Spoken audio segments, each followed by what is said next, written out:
Sacramento, California. Hello. Larry King, I want to commend you on your choice of suspenders tonight. It is black. I know it. That's quality, though. This money that belongs to the Iraqi people, can they get that back from Saddam? And are we going to get Don and Mike on the Armed Forces radio over and over? Good question. That's a good question. Nick, I'm sorry, Nick. Christopher, can they get the money some way to send that money back to the people? He probably took it from them. Stay tuned for your shot at Big Bucks. Secret Sound, only on the Don and Mike Show.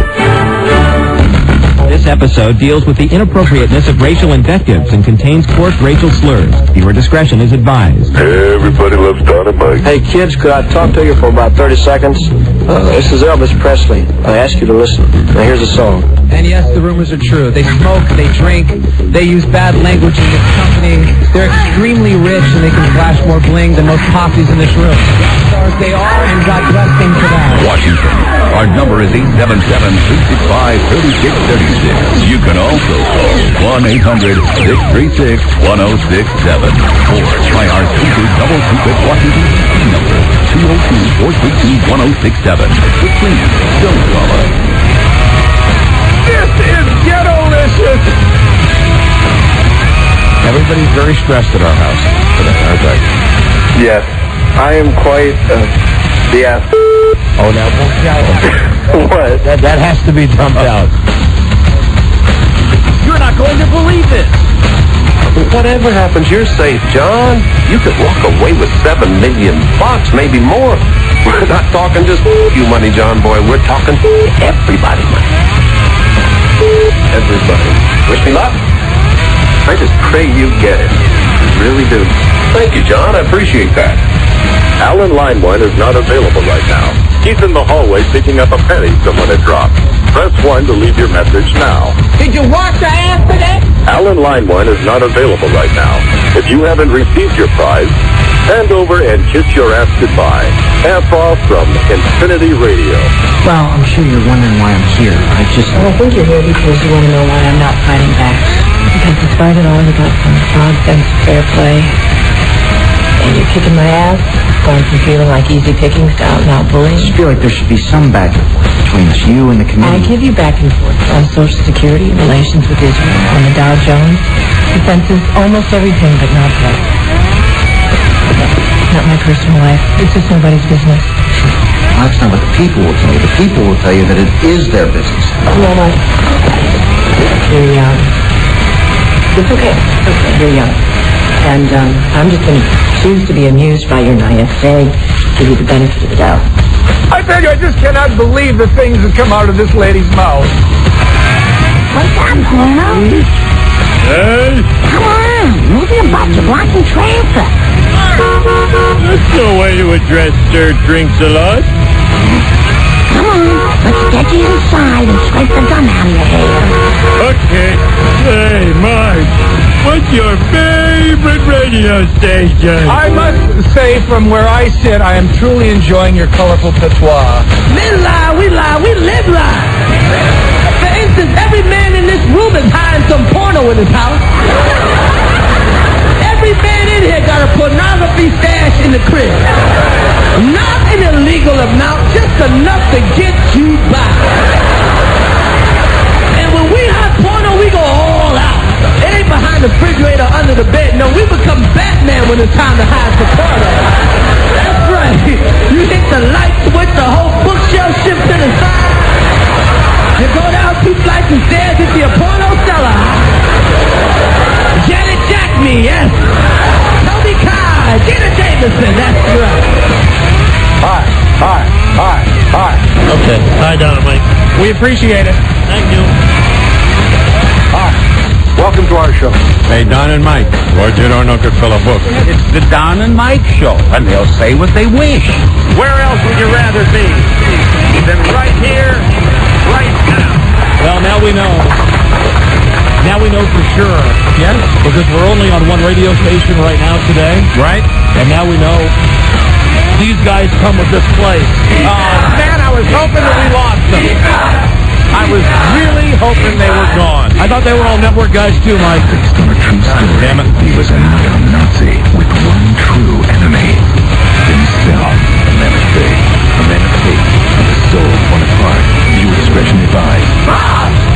Did you see them on the Telethon? That was great. They were the guys with the boots, right? Exactly. Good afternoon, Mr. and Mrs. Marvel Lobby. Nice. And all the ships at sea. Back from partying with the Widow Bronson, here's Don Geronimo and Mike O'Mara. You bastards! You know he was close to me. Don and Mike Show, new episode on this Tuesday. Death Wish. September 2nd. Right. Now let me say, in case you didn't say it yesterday, I'll say it now for you. Rabbit.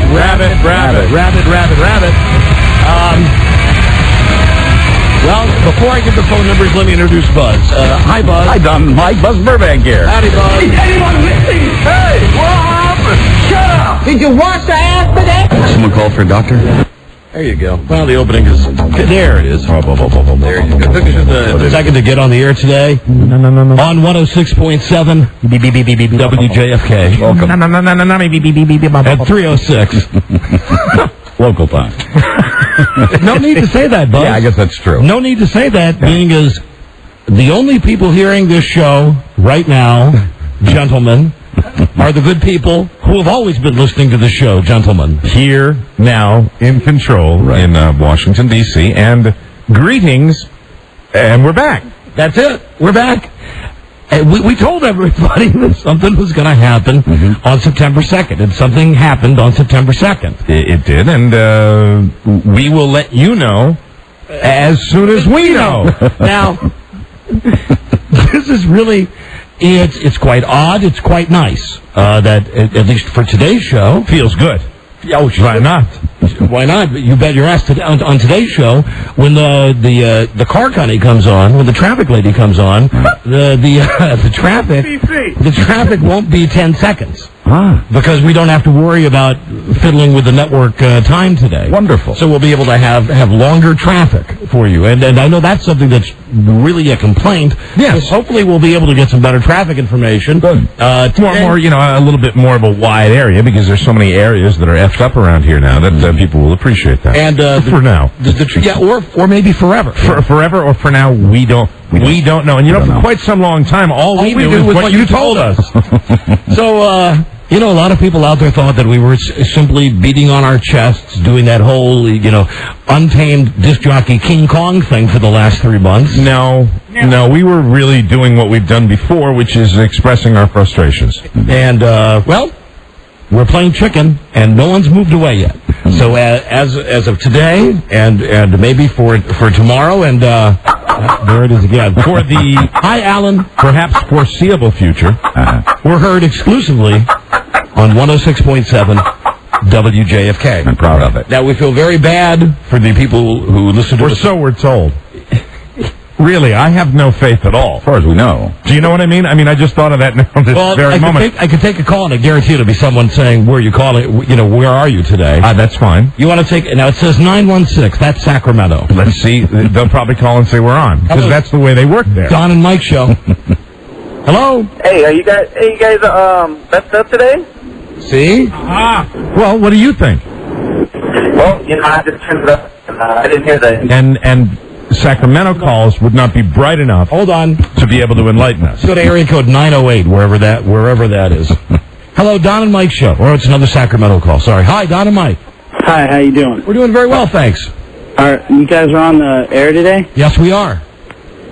Okay, thanks a lot. All right, bye-bye. Once again, bye-bye. In Dumbass Land 101. All right, let's go to area code. Hold on now. Look at how we've done this now.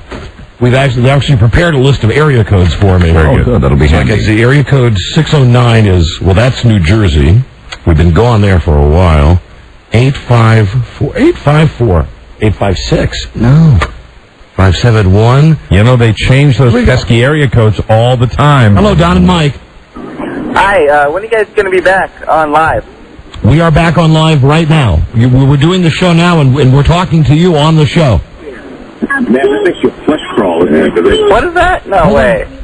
Listen, where are you calling from? Finally, we got someone who may be able to help us with this. Where are you calling from? Good old Sacramento. Okay. All right. Well, turn the radio up and let's hear what they're running on the network. Okay. Please turn it up. Well,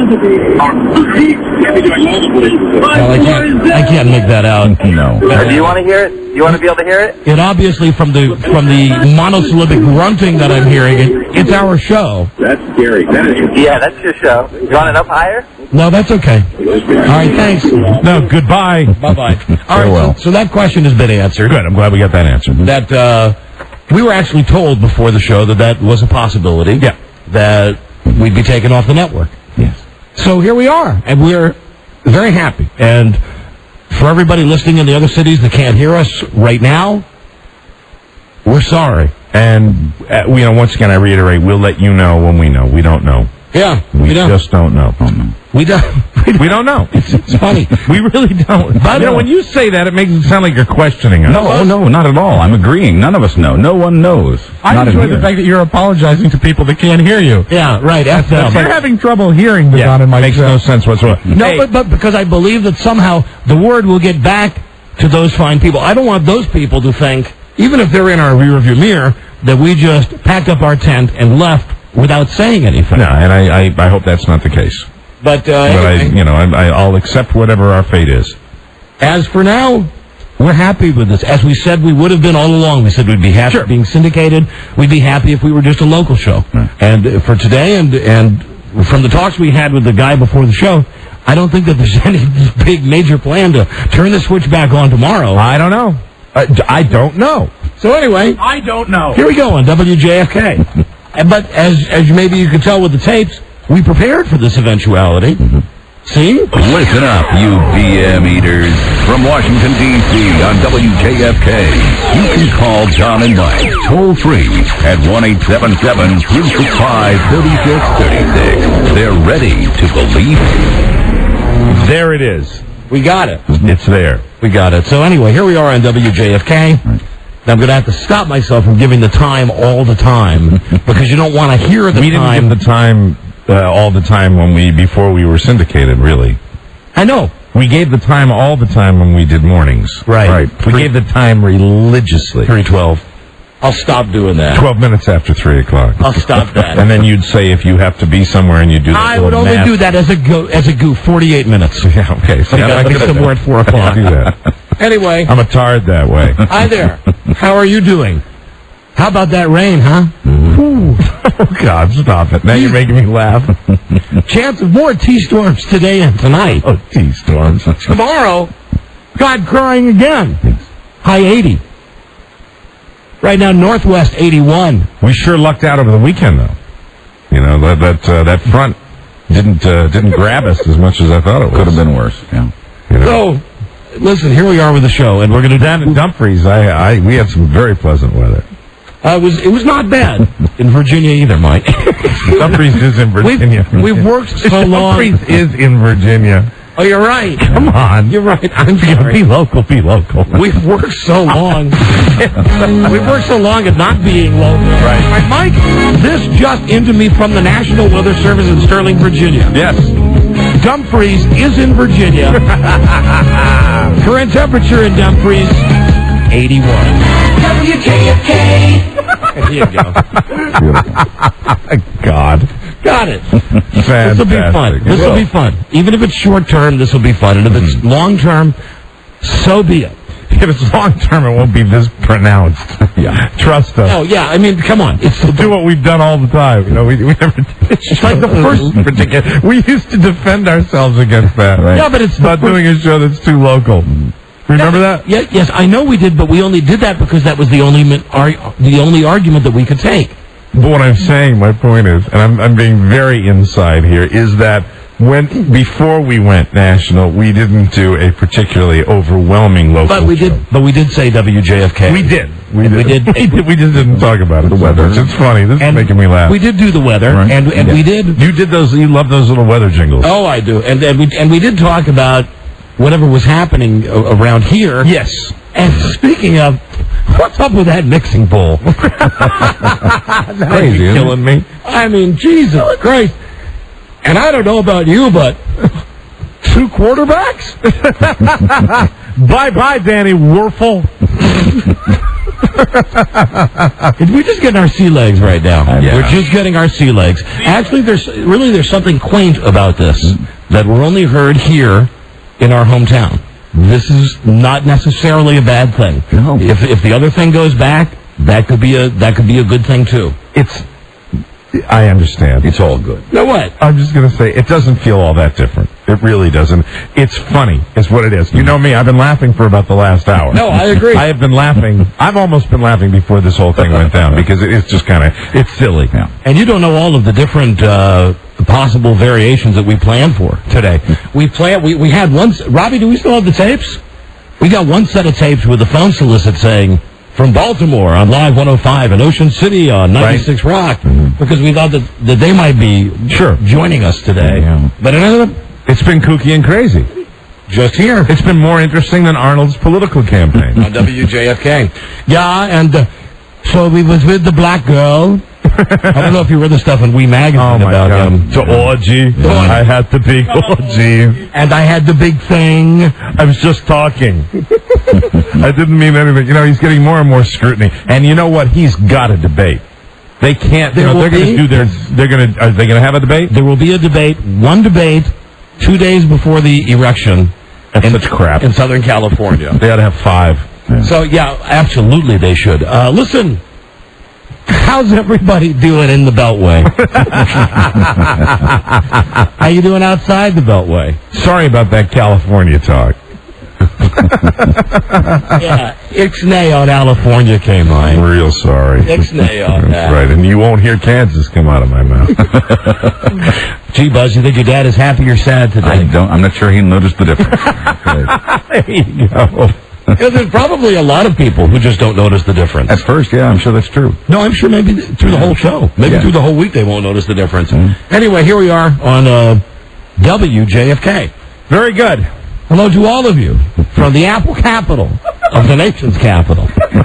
That'd be where? Winchester? Yeah. Winchester. Well, I attended the Apple Blossom Festival with my young daughters. You were the Apple Marshal. No, that would be Dick Van Patten. Well, still, in my mind, you were the Apple Man. Well, it's a little too conservative. I don't think they'd have me. Apple Jack. I was the Nokesville Day Parade person. Hello, Don and Mike show. Or so. Hello. Hey, Don and Mike. Howdy. Hey, I totally support the isolationist movement. We don't need any Californians. We don't need those dirty Jayhawkers from Kansas. We don't need any Pennsylvania people. Wow. Let's Do them all. This is DC, baby. All right, thank you. Hello, Don and Mike, WJFK. Don. Yes, 106.7. Hello. Hello, sir. The best thing about being local, Surf or George Michael, who would you do? Surf? Surf. If I had to have gay sex with one of them? Surf. If I was George Michael. If I was in prison and they threw George and Surf into my I wouldn't do George. I'd do George. Oh, God! Wow. That's gayer than me saying Surf. No, it's not. What's better, Surf's hair or George Michael's skin? They're both kind of orange. That's where you draw the distinction right there. Do you want to be... But the whole time I would be praying for Joe Krebs. Well, you stand alone there. Hello, Don and Mike Shut. Hey, Don, hey, Mike. Welcome from downtown Springfield. I was going to say, I have a bit on top or Shut. But I said Don and Mike Shut. Right. Instead of Don and Mike Show. Hello? Yeah, hey, have you guys seen the mixing bowl construction yet? Isn't that the most amazing thing since Disney World? Okay, everybody, now listen, don't jump on here because you think you can. Let me just explain it. Even though we're only on one station today, the same rules. Same rules. Yeah. If we say it... Certain rules of discipline. It's not like we're going to throw out the rule book. If we say it, that doesn't mean you can say it. Now, let's get this straight, okay? No matter how many stations we're on. We're the guys doing the show. You're the guys listening to the show. Bingo, baby! Oh, man, did I have calls from him, too. Did you really? Yep. Not able to work it out to get on the Stallion show in Ocean City. Right. The last 2 weeks. Yeah. Mike, we just had... I know that schedule was pretty crazy. We had scheduling conflict. I know, after you got done taking your son to college, that the amount of days that you had, I'm very disappointed you weren't able to free up time for the Stallion.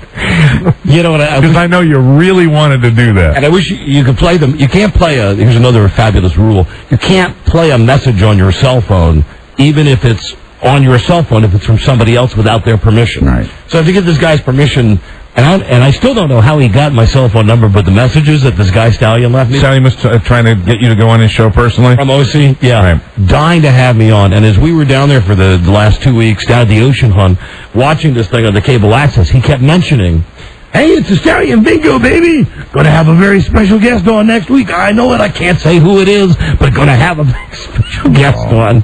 And that's what did it. And I couldn't do it. It's too bad. I could not do it. Hello, Don and Mike.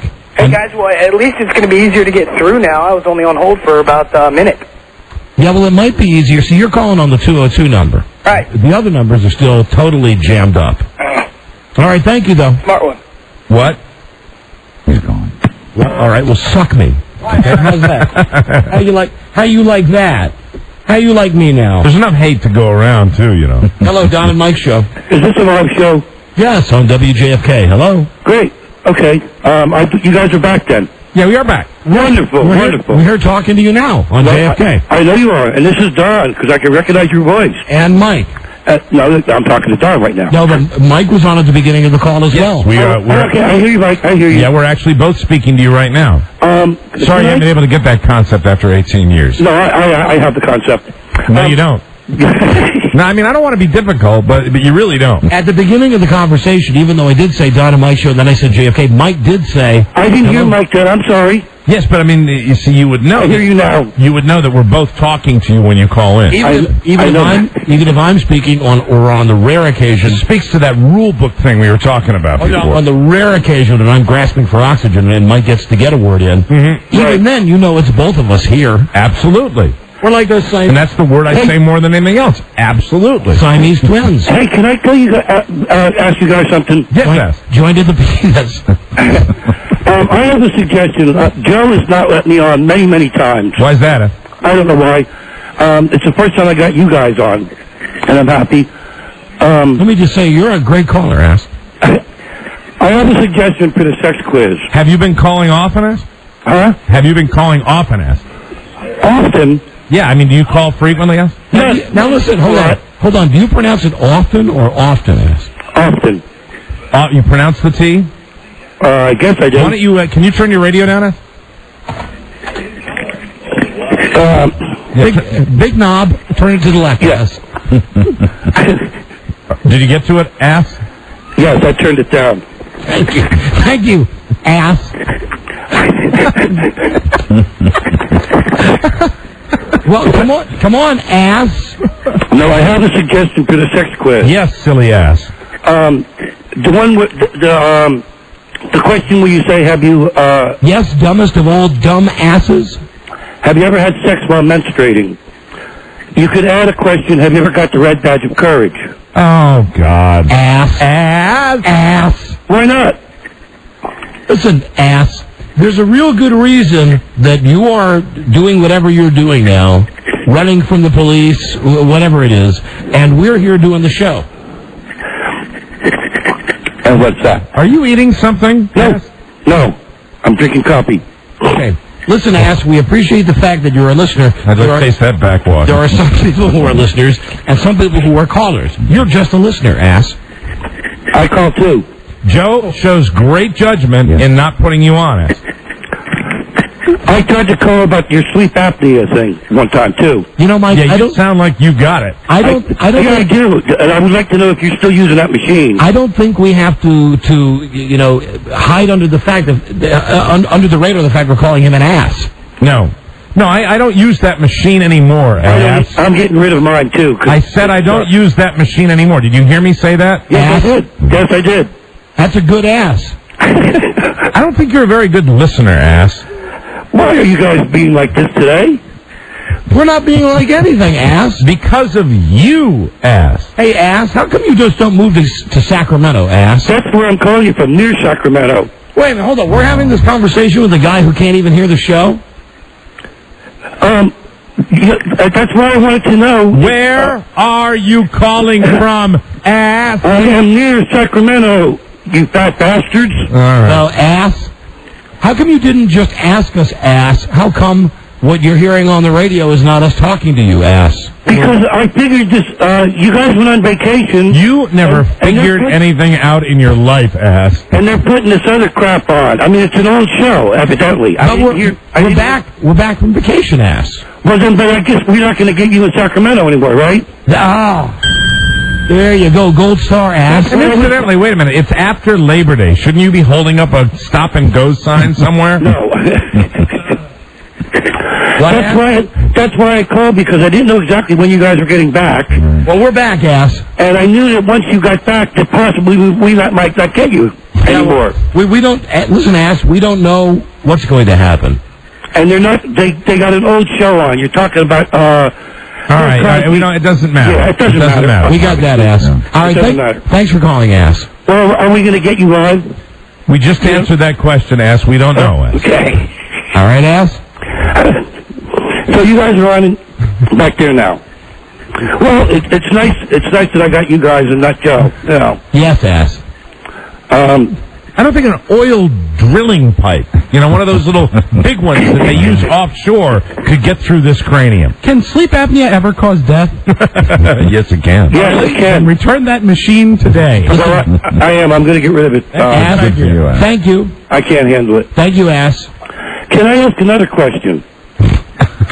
Since you're on a roll, ass. Yes, ass. Okay, I would like you guys to do a certain. Well, I guess it won't matter because I can't hear you anyway. There you go, ass. Yeah, it won't matter. There you go. Why don't you just hang up now, ass? Okay, ass. Thank you. Bye-bye. I love you guys. Ass. Love you too, ass. I saw you guys in Sacramento. It was a great show. Okay. I know. Hope you enjoyed it, ass. I did. It was great. All right, goodbye. Bye. Bye, ass. I'll miss the complicated fabric that makes up the citizenry of that region. No, he stayed on the line. Hey, are you guys? Oh, no. Hold on, he's still there. Yes, ass. What? Are you guys doing the dance? No. No, there's no need to do that dance today. Why? Oh, stop it. Come on, ass. We'll get some sleep. I just woke up, actually. All right, Flem, ass. Of course you did. Bye, ass. Bye, guys. Love you. Love you, Rob. Love you, Buzz. Bye, ass. Love you, ass. Bye, asses. Bye. He's loving it. Please hang up. Hang up, ass. Why? Okay. All right, no, listen. There you go. I know. I finally used a little bit of my reserve restraint and just hung up. Otherwise, we might as well still be on there. Yeah, it didn't matter to him. Right. And it won't matter to any of those people. And that's what's, Those people. Those people. Yes. Those aliens. Yes, I know who you mean. Those people. Those aliens from California. Those people. I could change my tune. I could talk differently at some point. Of course, I understand. But for now, they're When they aliens. can hear us. When they can hear us. Of course. Those aliens. So this is a nutty thing. Asparagus growing humps. Now let's see if we could. Let's see if we could just move on. Let's you want to try to do the show? Let's do. On WJFK? Well, there's a lot to talk about, is there not? Yeah, I had a hell of a vacation. Hello, 1067. Hello. Hello. You're on the air. Hello. Hello. I'd like to know how Bart's doing. I'll tell you that, honey. I can't tell you now, but I'll tell you. Please stay tuned. Coming up. I will stay tuned. Thank you. To 1067, your exclusive home for the Don and Mike Show. Ain't going to hear it anywhere else. Hello, Don and Mike. Yeah, hi. I live in the D.C. area, and I was wondering when you guys are going to be coming to my town. That's good. It's good. And look at that. He hung up and everything. There you go. Bingo. Man. It's good to be home. It is. It's good to be home. You try spending 2 weeks with just your wife after you've had a kid there for 18 years as a buffer. You try it. And you try to go through the emotional wreck that I was the last 2 weeks with this. And I tell you, I'm glad. I was even glad today to get the call from the lawyer and to come in and have the meeting with Alan and everything. I was glad. And I know my wife is glad, too. She's tired of seeing me. She's tired of seeing my face. May I get a small technical issue out of the way early on since we just started and since we're just back? Sure. Just a question for the powers that be, if anyone could help me out. If we could perhaps get a fresh windscreen on this microphone. It smells as though someone has been wiping themselves with it. I just thought I'd pass that along. And I realized that perhaps there's been a lot of stuff going in on the weekends. There's like 2 weekends we've been gone, and they had the Redskins people in here over the weekend. Well, and someone, it smells as though someone has really been using it as a suppository. Charlie's going to switch it. It is gross. And while Charlie switches it. And I've had a cold, so I'm not, my olfactory, Mike. Oh, 100%. I'll wash this one. Thank you very much. Hold on a second. I'm writing down a name now from Redskins Radio. And this is, I believe, this is where I believe your main odor is coming from. As we spotlight another member of our Redskins Radio. Thank you, Charlie. That makes all the difference in the world. Charlie, was I wrong about that? Charlie got a nice whiff of it, too.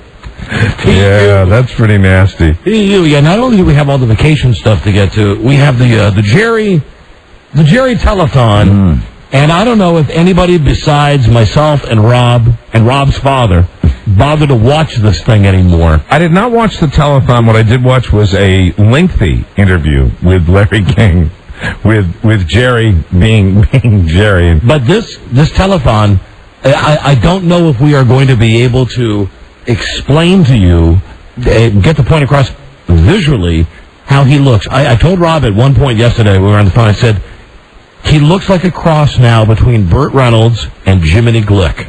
It is. He really does. And there's a new thing this year. He is every bit as fat and as jowly as he was. He still has that pewter-colored hair. Is it the eyes? It's not so much the eyes. He's jittery. Yeah. That's what I'm talking about, Rob. Right. Because when he was on Larry King, and he got was the doing a lot of shakes. this. Yeah, and you can hear some of it in the tapes we're going to play, but his hands are constantly opening and closing. It really looks like he's on, speed. Yeah, well, I think he's on a lot of medication. Yeah. He got the shakes, and we've got all of this, and as usual, just like with Elvis, we're the only guys in the world that still hold on to this thing. I will just tell you that throughout all the Jerry Lewis tapes we'll play today, there's one, every year Jerry gives us one highlight. Right. I think last year, or maybe the year before, was when he did the whole thing about you have to be lucky to have muscular dystrophy to get on this show. When he's doing that stream of consciousness stuff. Well, this time, Mike, let me just say, he's on with firefighters. He's discussing filling the boot, and he uses the word retard. Oh, my God. My. That's Jerry.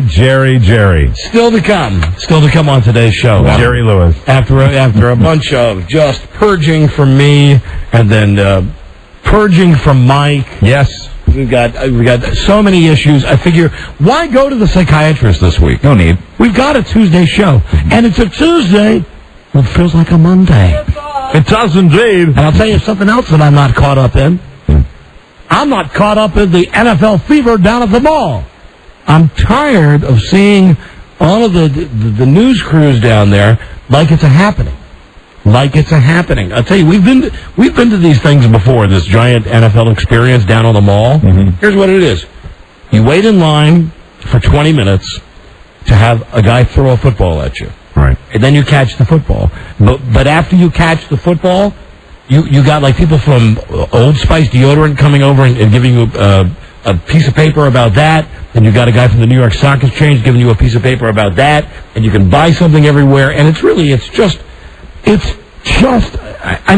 it's a whole big marketing shill thing. Right. I feel sacrilegious talking about it because I love football so much. I love the NFL so much. But it's even pissed me off when I've seen the ads over the last 2 weeks, the way they're promoting this on ABC. Thursday night, NFL kickoff with Britney Spears, Mary J. Blige, Aerosmith, Aretha Franklin, and the Jets of the Redskins. That really is how they're doing it. Yeah. They're hyping everything besides the game itself. Yeah. Right. You're a purist. In your own little way, you're a purist. You're the purity of the game, a la Vince Lombardi. Go ahead, run the show, do the crap. So, but make sure that is Charlie Fixture. Oh, Charlie. Did he walk Mike's screen? Oh, Charlie put some super sweet smelling stuff. It's just hand soap from the bathroom. It's lovely. God, that's nice. I can hardly smell that guy. Hey, now, Mike. Now you've eliminated. It could be anybody. You've eliminated the suspect. I've eliminated all the women that broadcast on this station. And that would be none. None. Zippy. None. There you go. So I've seen these ads, and then the last couple of days I've been watching the news, and the lead story every day, even more than the bad weather and all the other stuff, is an excitement down on the mall. as Washington is pretty proud to be hosting this extravaganza. Absolutely. Yeah. I don't know. I'm not ready for that. Tough for me to get caught up in, in all this football fever when there's a pennant race on. And we're in the thick of it. Hey, you guys, I had a couple of... we're getting hammered. We're getting killed all the time. But, I mean, still a hell of a lot. But wasn't it last year at this time? Didn't I come back from vacation and say I'm ready to pay off? They were out of it, yeah. They were out of it. And now they're just on their way to being out of it. They keep trying to get out of it, and then the other teams kind of let them back in. It's a strange thing. The Red Sox are just... It's not that the Red Sox are refusing to die, because they are dying. It's that the other teams are refusing to win. That's the problem. Hello, Don and Mike, JFK. Hey, yeah, Hello. You were looking for a visual for the Oprah Winfrey? I caught a little bit of it. And Hold on. Visual for who? I'm sorry, for the visual for the Jerry Lewis? Yes, they're often mistaken. Oprah and Jerry. That was my thought. I was just thinking I was watching a black and white Oprah Winfrey show. Oh, no, listen, Jerry makes Oprah Winfrey, and I mean this. She makes Oprah Winfrey look like Winona Ryder. I mean, Jerry Lewis is so off the scale. I mean, really, I'm not kidding when I say Jiminy Glick. I've got one of the most obscure references for what Jerry Lewis looks like in the movie Pulp Fiction. I think it's the movie Pulp Fiction. At some point, a guy's watching a cartoon that has the clutch cargo mouth on it. Yeah. And that's what Jerry looks like, that character. That Asian character going, oh, yes, we are going to, yes. Jerry has gone to the next level of being fat, where... And he's not fat, he's bloated. He's fat. But it's because of the drugs. But Mike still... Yeah, I know, but it's still goofy. But still, even if you're just bloated, shouldn't you be able to go 20 hours without eating a popsicle on camera? And we do have the woman he demands his popsicle. But he is to the point now where he's wearing a tuxedo coat, but it's riding up in the back. You know the way fat guys' coats are? Right. He doesn't even take the time to pull his coat down. Right. His shirt. Oh. Now, on Sunday night when this began... Does he wear he doesn't wear the tuxedo tie at all. No, he wears a tuxedo jacket. Right. And he had various shirts that were made... Identical, but except for color. They had the things on the sleeves for cufflinks, and he had them unbuttoned, and there were a bunch of buttons that go about down to his breast line. I counted 14. Right. And, yeah, Rob counted the buttons, which I thought was odd. You spent 20 hours looking at the man. You had bigger things to do.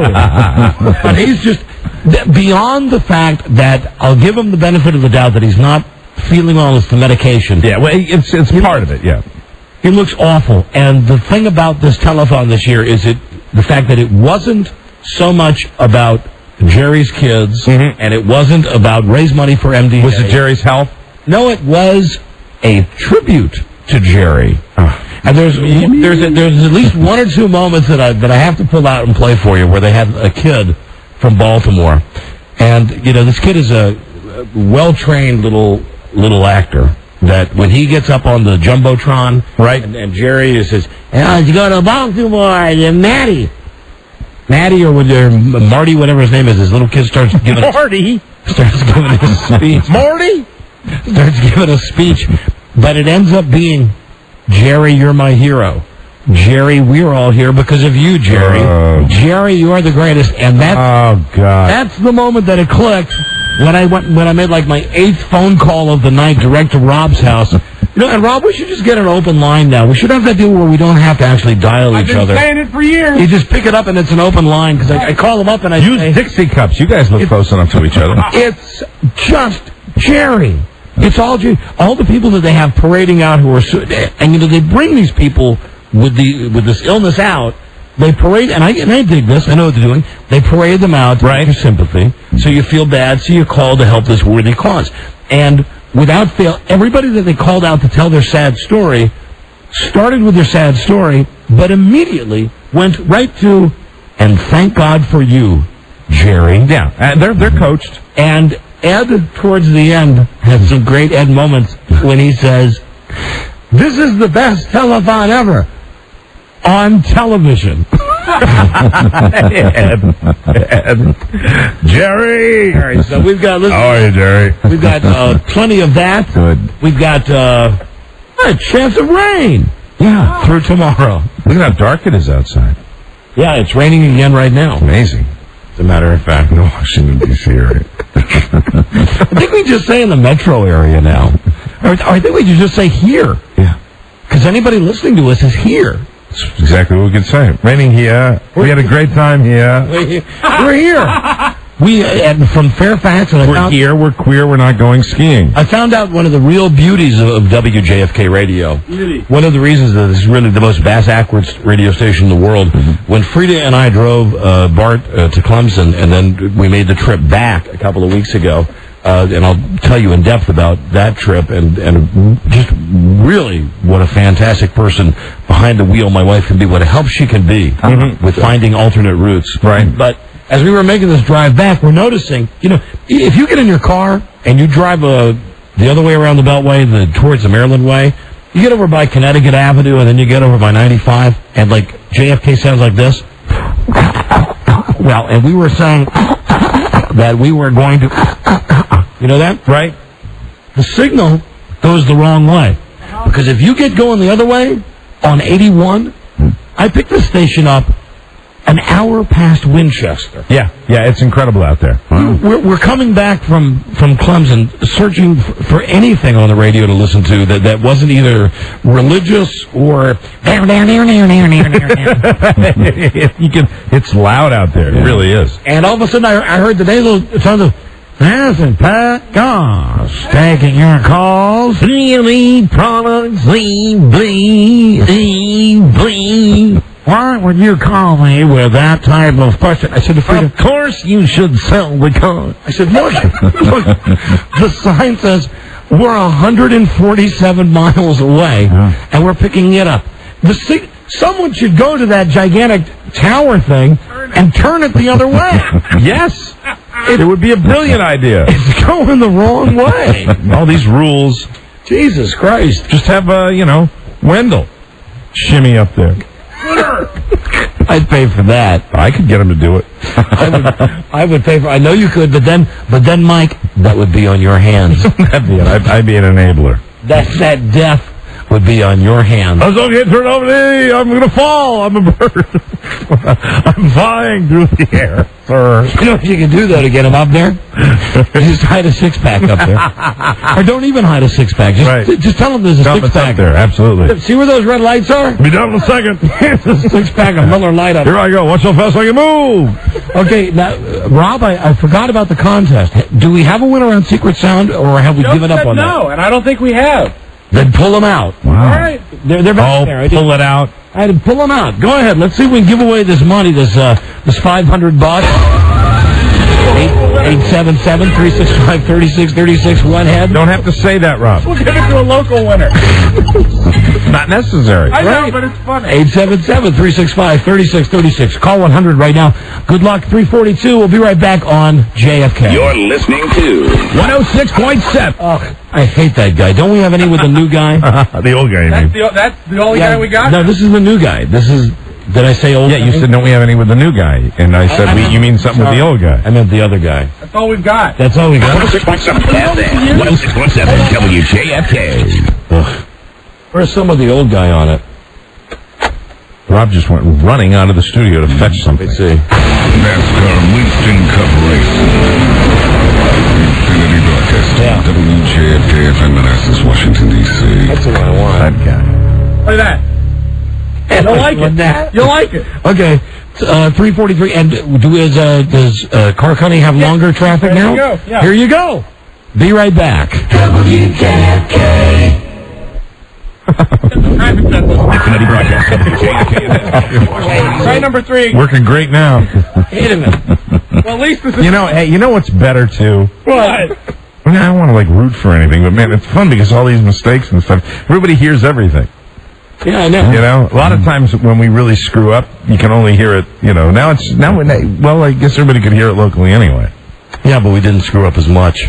Well, because now there's more stuff. I mean, before it was just simply you hit that one, the green button, right? That would go. This is the Dawn and Mike Show, and then the rest of it would just go. But now I got to do it. Maybe this is cute. I got to do it. So hold on. It's 3:44. We'll be right back. WJFK.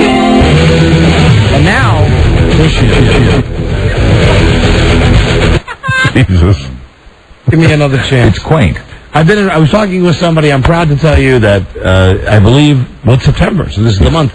I started when I was 14. So today I begin my 30th year in radio, working full-time. Wow. My 30th year, and I'm celebrating today with the worst board work you've ever heard. 344. WJFK. And now, I miss this more than anything. Me too. Don and Mike endorsement copy, 92 to 97. I'm not supposed to read that part. Sorry. That's not actually my cue. That's your line, believe it or not. When it said Mike O. I know. Somebody wrote that. That's your line. Now, Rob, did you write this? I did. Did you write Mike O? So that is your line. Is he supposed to say... No, it's your line. Hold on. It's your line. It says Don and Mike... Getting his attention. Don and Mike O. So I say Mike... O. Oh, all right. You see, I thought it was rather unusual myself. I thought it... But I pre-read the copy. The first two lines... That'd be the first time. The first two lines... I go to rehearsal. The first two lines and the first two words are Mike O, so I thought it indicated that Mike... And it's in bold type, so... Yeah. Okay. Did you say hi to Rhea? Yeah, she walked down the hallway. Just said hello. Where were we? Oh. Yeah, Dono. Summer's over. Vacation's behind us, and it's time to focus on the task at hand. Doing a great radio show. No. Getting people to call 186-SINGULAR. Then we can focus on the show. Easy enough, Don. Singular Wireless has great calling plans, i.e. Family Talk that allows you to add a line to your existing calling plan for just $9.99 per line per month.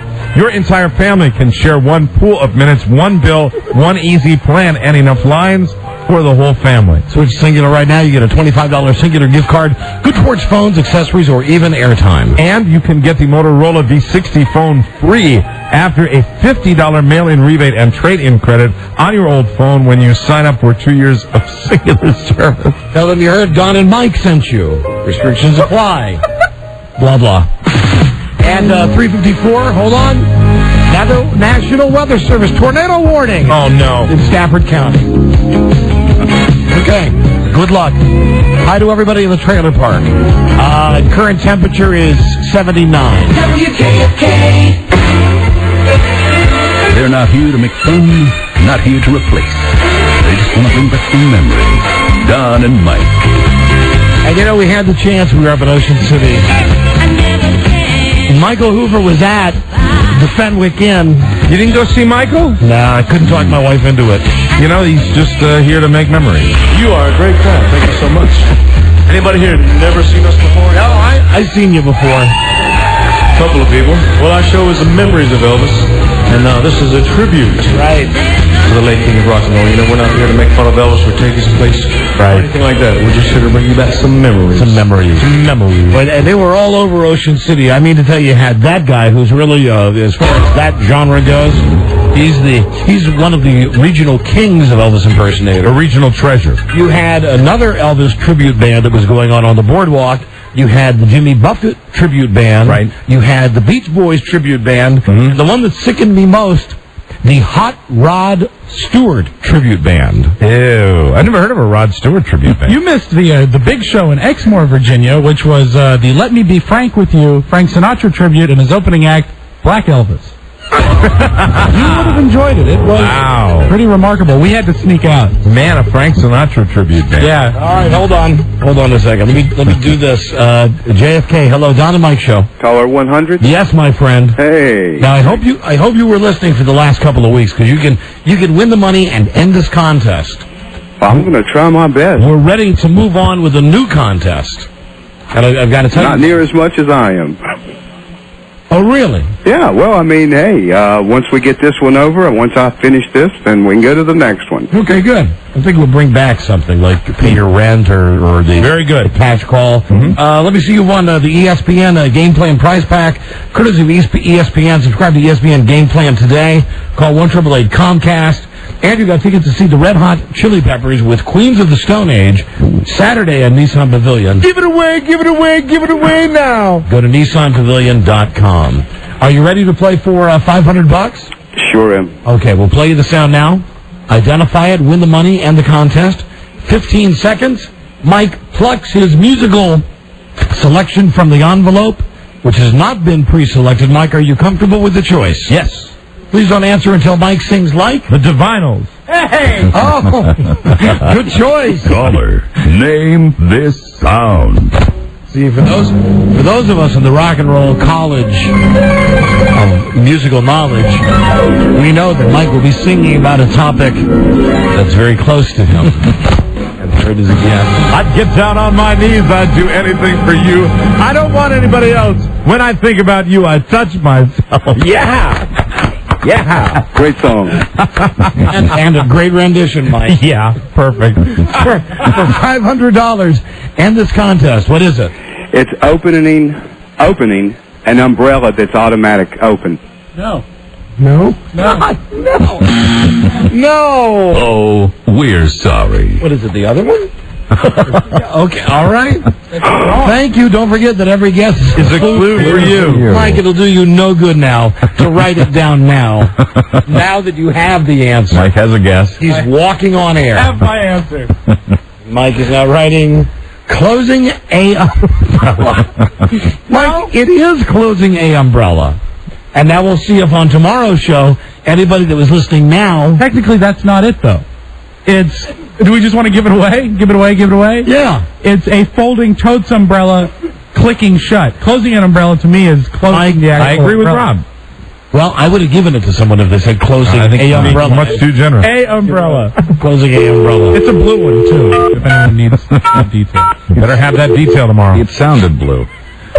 I noted that a lot when I was watching the local TV down at the ocean, watching the Salisbury stations, where they just get people, I guess, who are working at McDonald's, and they say, hey, you the fat... Hi, baby. Hey, sweet pea. They say, hey, you the fat lady, how'd you like to be on TV and do the noon news? Right. And they're such poor newsreaders that it's fantastic, that if they have a sentence like, today in Salisbury, a man was hit by a car. Right. The way they read it, and they're obviously just reading, today in Salisbury, a man was hit by a car. Well, somebody's got to start somewhere, and I'm sure that lady will slim down and look fantastic. Actually, she was the one that was real good looking, very whorish, nice big collagen-y lips. Really, in Salisbury? Yeah, but just the worst. Not as bad as that one girl with the. Hey, baby, who's that girl that I know you don't know her name, but the girl with the bad hair? I don't know. I don't know their name. But it's not just them. It's the lighting. Even they look like they are in a police lineup. It's not all their fault. Where they don't have any backlighting at all, and it's all just like a big flood on their face. Yeah, it's horrible. There's one woman on the ABC station who looks like she got out of the shower. She has a perm. Right. She was not able to dry her hair. So we would watch this lady, and Fredya would go, oh my God, look at her hair, look at her hair. And then at the end, they would have a little slug at the end that said, Jane Doe's hairstylist, courtesy of, Buzz Burbank Incorporated. Very good. So here we are, we're back. I'm ready to talk about all of our major adjustments that we've made. You all right? I'm doing it. Now listen, this is a bit of ball busting I'm going to take from my wife. I'm asking you with love. I appreciate it. I think it's your move. Oops. Where are you at, honey? Where are you at? Are you at the home, or are you moving? Are you outside? I'm walking around. I'm unpacking from the beach.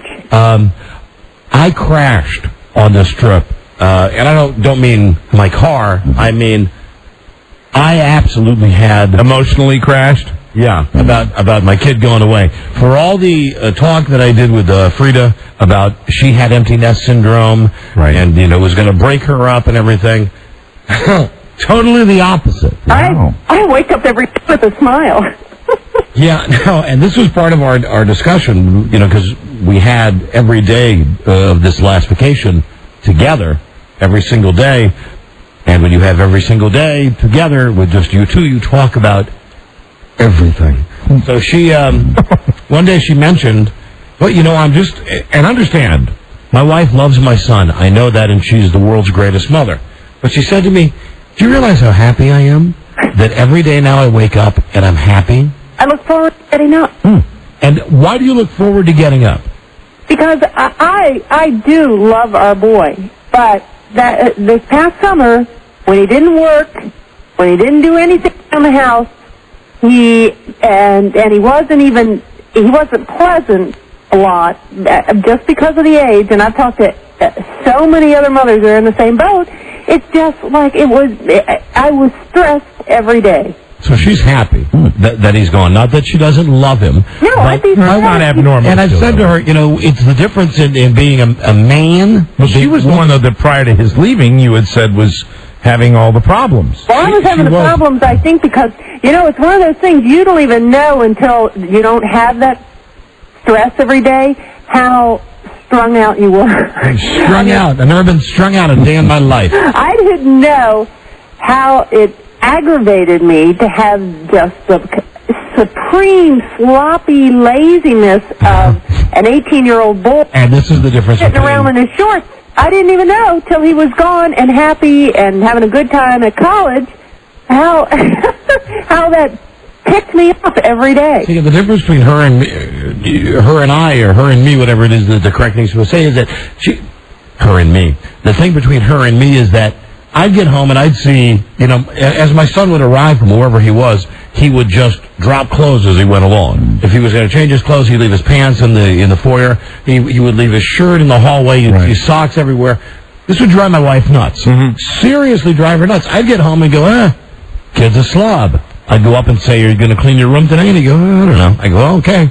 It's your room. It's your pigsty. Right. You're moving out soon. So she got very stressed about that, and I didn't get very stressed about it. She argued with him a lot about it, and I didn't argue with him about it. No, I gave up arguing because I knew there was, that he would go off. Honey, believe me, for every time I thought of arguing, I argued a fraction of what I was thinking. The last argument that you guys had, and I want you to know that when I arrived home from the beach, I threw it away so you wouldn't have to see it. The last argument that these two had was something about scheduling of a class at Clemson for Bart, something like that. And she was having an argument with him, and she wrote down on a piece of paper all these things that he had said. No, I read that to you on the air, darling. That was only one thing, because it was so ridiculous. No, there were 4 or 5 things on this piece of paper, and then I wrote it. I know what it said, and I read it to you on the air, and I would have been, if you hadn't thrown it away, I would have said, but I only wrote it so that, because it would drive me crazy. He got to be good at arguing, and I don't know where he got that from, but he would forget that he said something so outrageous, like he got good at it because I didn't know what the schedule was going to be, and he was mad at me because I was the one who was paying attention at the orientation. So my wife had this. Baby, what phone are you on? Because it's dropping out like crazy. Oh, I'm on your phone. Hang on, I'll pick up my phone. If everybody would leave that phone alone and let it charge, that phone would be fine. I thought we wouldn't have that. What are you doing in my room anyway? I'm not in your room. You do. It's a different dynamic. It's my phone. I'm in a different mode, and I'm. Do you notice it, Buzz? I do. It's totally different. It's like instant picker. I'm feeling really good having gotten rid of one boy. Don't think that it hasn't crossed my mind how I might really, really feel good. Yeah, to get rid of another boy. That's right. Because say, what guy out there is not listening to this going, man, I want to leave everything to move in with that woman right now. Oh, God. So, is that right? Well, how come you can say something to me, but I can't say it back to you? I said, is that right? Well, is that right what you said to me? Yeah, that is right. That you're thinking about how great it would be to kick me out? It just crossed my mind what the absence of stress does to your personality. I mean, to my personality, a person's personality. Well, I've been trying very hard not to stress you out. I've really worked overtime. I really have. Well, I appreciate that. I've been, listen, I'm the one that's going through this crap. And you expected your wife would have a harder time than you did, and I knew when I spoke with you, I guess on the weekend, that you were dropping Bart off, that you were, I haven't heard you that down. I'm sad. I'm thinking really, ever. He's my buddy. He's my buddy. He's my son. I knew he was going to go away. I'm not trying to be melodramatic about this, and Jesus Christ, I'm not trying to be like Kathy C. Gifford, but it really hit me. It hit me when we got down there, and he had his place, and we're moving him in, and just the general, not indifference on his part, but it was like, he's waiting for us to leave, to get out, to go on with his life. And I'm like Fredya, who argued with him a lot about this stuff. I let all this stuff slide, so he's my buddy. he was my buddy. I mean, he made me a bunch of CDs, one to listen to on the way to work, right? To listen to on the way home from work, to get me ready for work, to calm me down after work, and made a point of saying a bunch of nice stuff to me before I left. On the other hand, went through the episode called Fredya a Cold Bitch. Mm-hmm. So it was. And that whole thing was awkward. So we're coming from different places, and also it was uptight because we get down there to Clemson, and Fredya went there 30 years ago, so she's walking around like she owns the town. Yeah, and that's just goofy. I mean, you feel out of it because you didn't. I went there 30 years ago, my darling. Things have changed. I don't remember anything. I was just happy and excited for him and ready to say adios. And I was feeling that. But listen, I will delve into this later in our next break, some of the things that happened, some of the nutty things that happened. But I think overall, I would rate our experiences being our first time ever with a child, sending him to college, and even with the fact that I went, and using your words now, mental, even though I was mental, I would rate our vacation about... I didn't say you were mental about Bart. I said you were mental about other stuff. I'd say that I think you're very... You know what? From what I've read, fathers feel empty nest more than mothers. Contrary to popular belief. That's true. I would say that our vacation was a 7. How would you rate it? I'm 11. I'm having a great vacation. Well, that's got to bode well for you. And 11. Okay. No, even the fact that you were down, and I thought that was sweet, but, didn't kill my buzz. I still had an 11. Wow. And you'll notice, she's flying. How many dumb pussy whip things did I do on this vacation? I went out and walked the dogs with you. We walked up to that ice cream place. Wait a minute. Wanted ice You told me you'd help with the dogs. Well, no, I didn't. Listen, here's the deal. I had no problem because we brought the dogs up to Ocean City. When my wife would say we take care of the dogs, to me what that means is walk the dogs up by the end of the street. If they take a dump, use a little plastic bag, or otherwise just get them to pee, and that's it. That's taking care of the dogs. For my wife, taking care of the dogs is taking them out for a 90-minute walk. They need to stretch their legs, darling. Okay, well, that's, to me, not taking care of dogs. Well, that is taking care of the dogs. I'm sorry I didn't clarify that before. However... what's fun is you take them right down on the water line at the beach, and then when they take their dump, you get that wave coming right in. And just leave a floater for the next person. You can't until October 1st. Yeah, no dogs on the beach till October 1st. Can't even put them on the sand, huh? No. Oh, they love the sand. Well, a couple of times I went for these lengthy walks, and we went on the bike rides together that we had to go on, and we walked out one night, and she wanted ice cream, so we had to the seasons of a man's life. Walk down, and it was just... And that's your future. Just she and I. Just Alan with me. Just you and me. Good for you. It's healthy. It's a healthy lifestyle. And I'd like to take classes. Like, I think it'd be fun if we took a couples massage class. No. No. You could choose a class. I mean, it could be yoga, couples massage, dance, or it could be an academic class. How about we join the NRA together? And then we can go to the range together. Ew, we can practice shooting guns together. It's like American Beauty. I fire a gun. See, you go to a yoga class with me. Maybe I go to Las Vegas with you. I recommend it highly. Yeah. Mike, she knows you were there. We're going to hear about it. Mike had a great time in Las Vegas. All by myself. Well, no, I mean, it's by design. It was great. Baby, I guess I'll talk more in depth about this. I don't think there's anything that you even have to give a rebuttal to. I'm going to talk about our drive down there, our incredible drive back with those directions. Some comments on the local people down there, our teary breakfast with Bart, our dogs going nuts. I guess that's about it. All right, Jiggy, I'm going to go grocery store. Oh, but I would tell you this: the saddest moment that I had, and I am not proud of this. It was just, maybe what day was it with the bird? You got all these so-called fans that come out here and say they're Cub fans that are supposed to be behind you, ripping every thing you do. I'll tell you one thing. I hope we get hotter than just to stuff it up them 3,000 people that show up every day. Because if they're the real Chicago fans, they can kiss my ass right downtown and print it. They're really, really behind you around here. My What the fuck supposed to do? Go out there and let my players get destroyed every day and be quiet about it? For the nickel-dime people that show up? The mother don't even work. That's why they're out at the game. They ought to go out and get a job and find out what it's like to go out there and living. 85% of the world's working. The other 15 come out here. The playground for the rip them like the players. Hi. Got guys in their and them people too. And that's the Cubs? Mike. This is our manager. Our agent for the show today. Talk about the great support that the players get around here. I haven't seen it this year.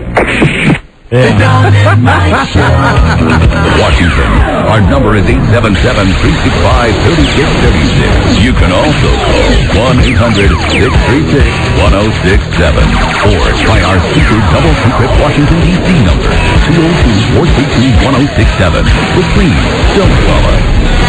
Hey, thanks, Don and Mike. Stellar job today. I love that. Nice! The Don and Mike Show. Back on WJFK, 106.7. We had longer time for the traffic there, and then we came right back without that. This is the Don and Mike Show, Jazz. It's 4:30, and we're only on WJFK today. I was looking at the local radar, and we are very, very near the end of civilization. Chance of rain tonight, tomorrow. It's 77 right now. Well, I see, every once in a while the phones start to ring. Every once in a while they ring. They ring a lot on this show. Yeah, well, a lot of them ring for people who are hearing a tape today. Hello, Don and Mike. Hello? Hello, Don and Mike on WJFK. Hey, we're sorry that we don't have you in Sacramento anymore. Well, we don't know if that's a forever thing or not. Rob feels the exact same way. Alrighty. Alrighty. We miss you. Thank you. That's why God invented Hallmark. Yeah. I'm hoping. Send a card? Yeah, send a card. Send a card. Hello there, Don and Mike Show on JFK. Hello. Hello? Yeah, 106.7. Hello. Yo, I was just calling to complain if you're not on 94 anymore. You pardon me? I was just calling to see what that 94, if you're ever coming back or not. 94 what? 94? YSP. 94. Oh, 94 YSP. Nope. Yeah, that's what I figured. Nope. No. Well, this sucks. Now I got nothing to listen to at work, man. No, listen, I take that back. You have a great radio station that's programmed by one of the finest minds in all of Philadelphia radio, let alone the entire state of Pennsylvania. And I dare to say right now you're probably listening to a block of... I'll hang up on you. You're listening to a block of some really, really great up-tempo rock music. And everybody's related to the guy that's playing the music. And we're less than 90 days away from AC December. Yeah. Yeah. All right.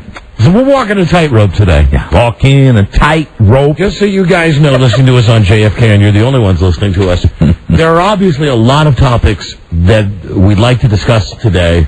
We're not. We're not doing that. We're choosing not to. We're choosing not to. We've not been ordered not to. Although God knows there have been threats made. Yes. There have been. There's always... I'll say this about this place.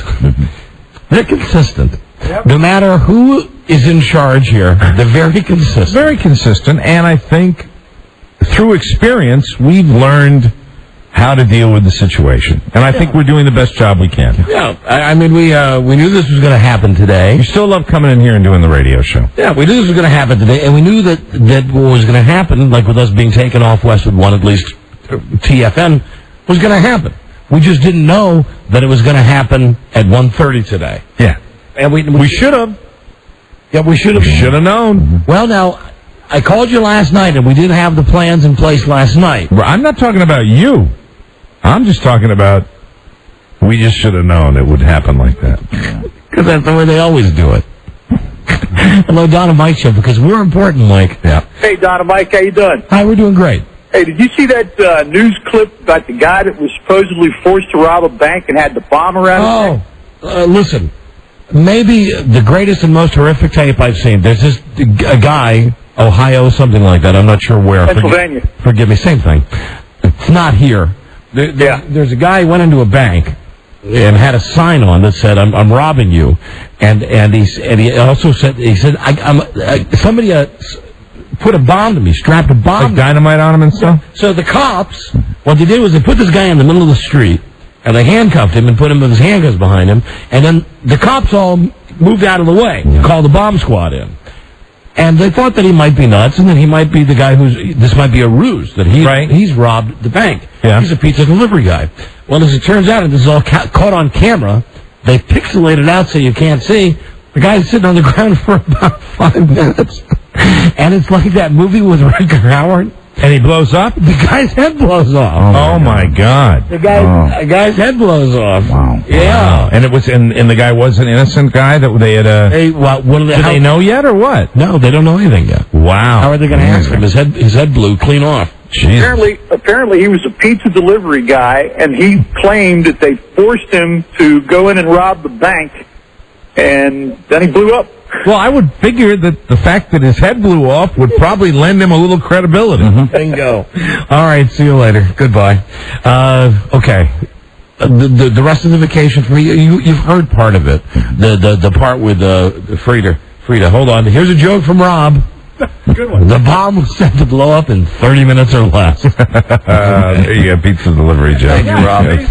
So here's the deal. Rob can find comedy in the most horrific of situations. Yes. Oh, and look, my wife got mad at me. Don't just rat him out. I laughed the first time I saw it on the news. Really? When I saw the guy's head blow off, because they pixelated enough that you can't see it. Mm-hmm. But it's like, hey, listen, hello, cops, hello.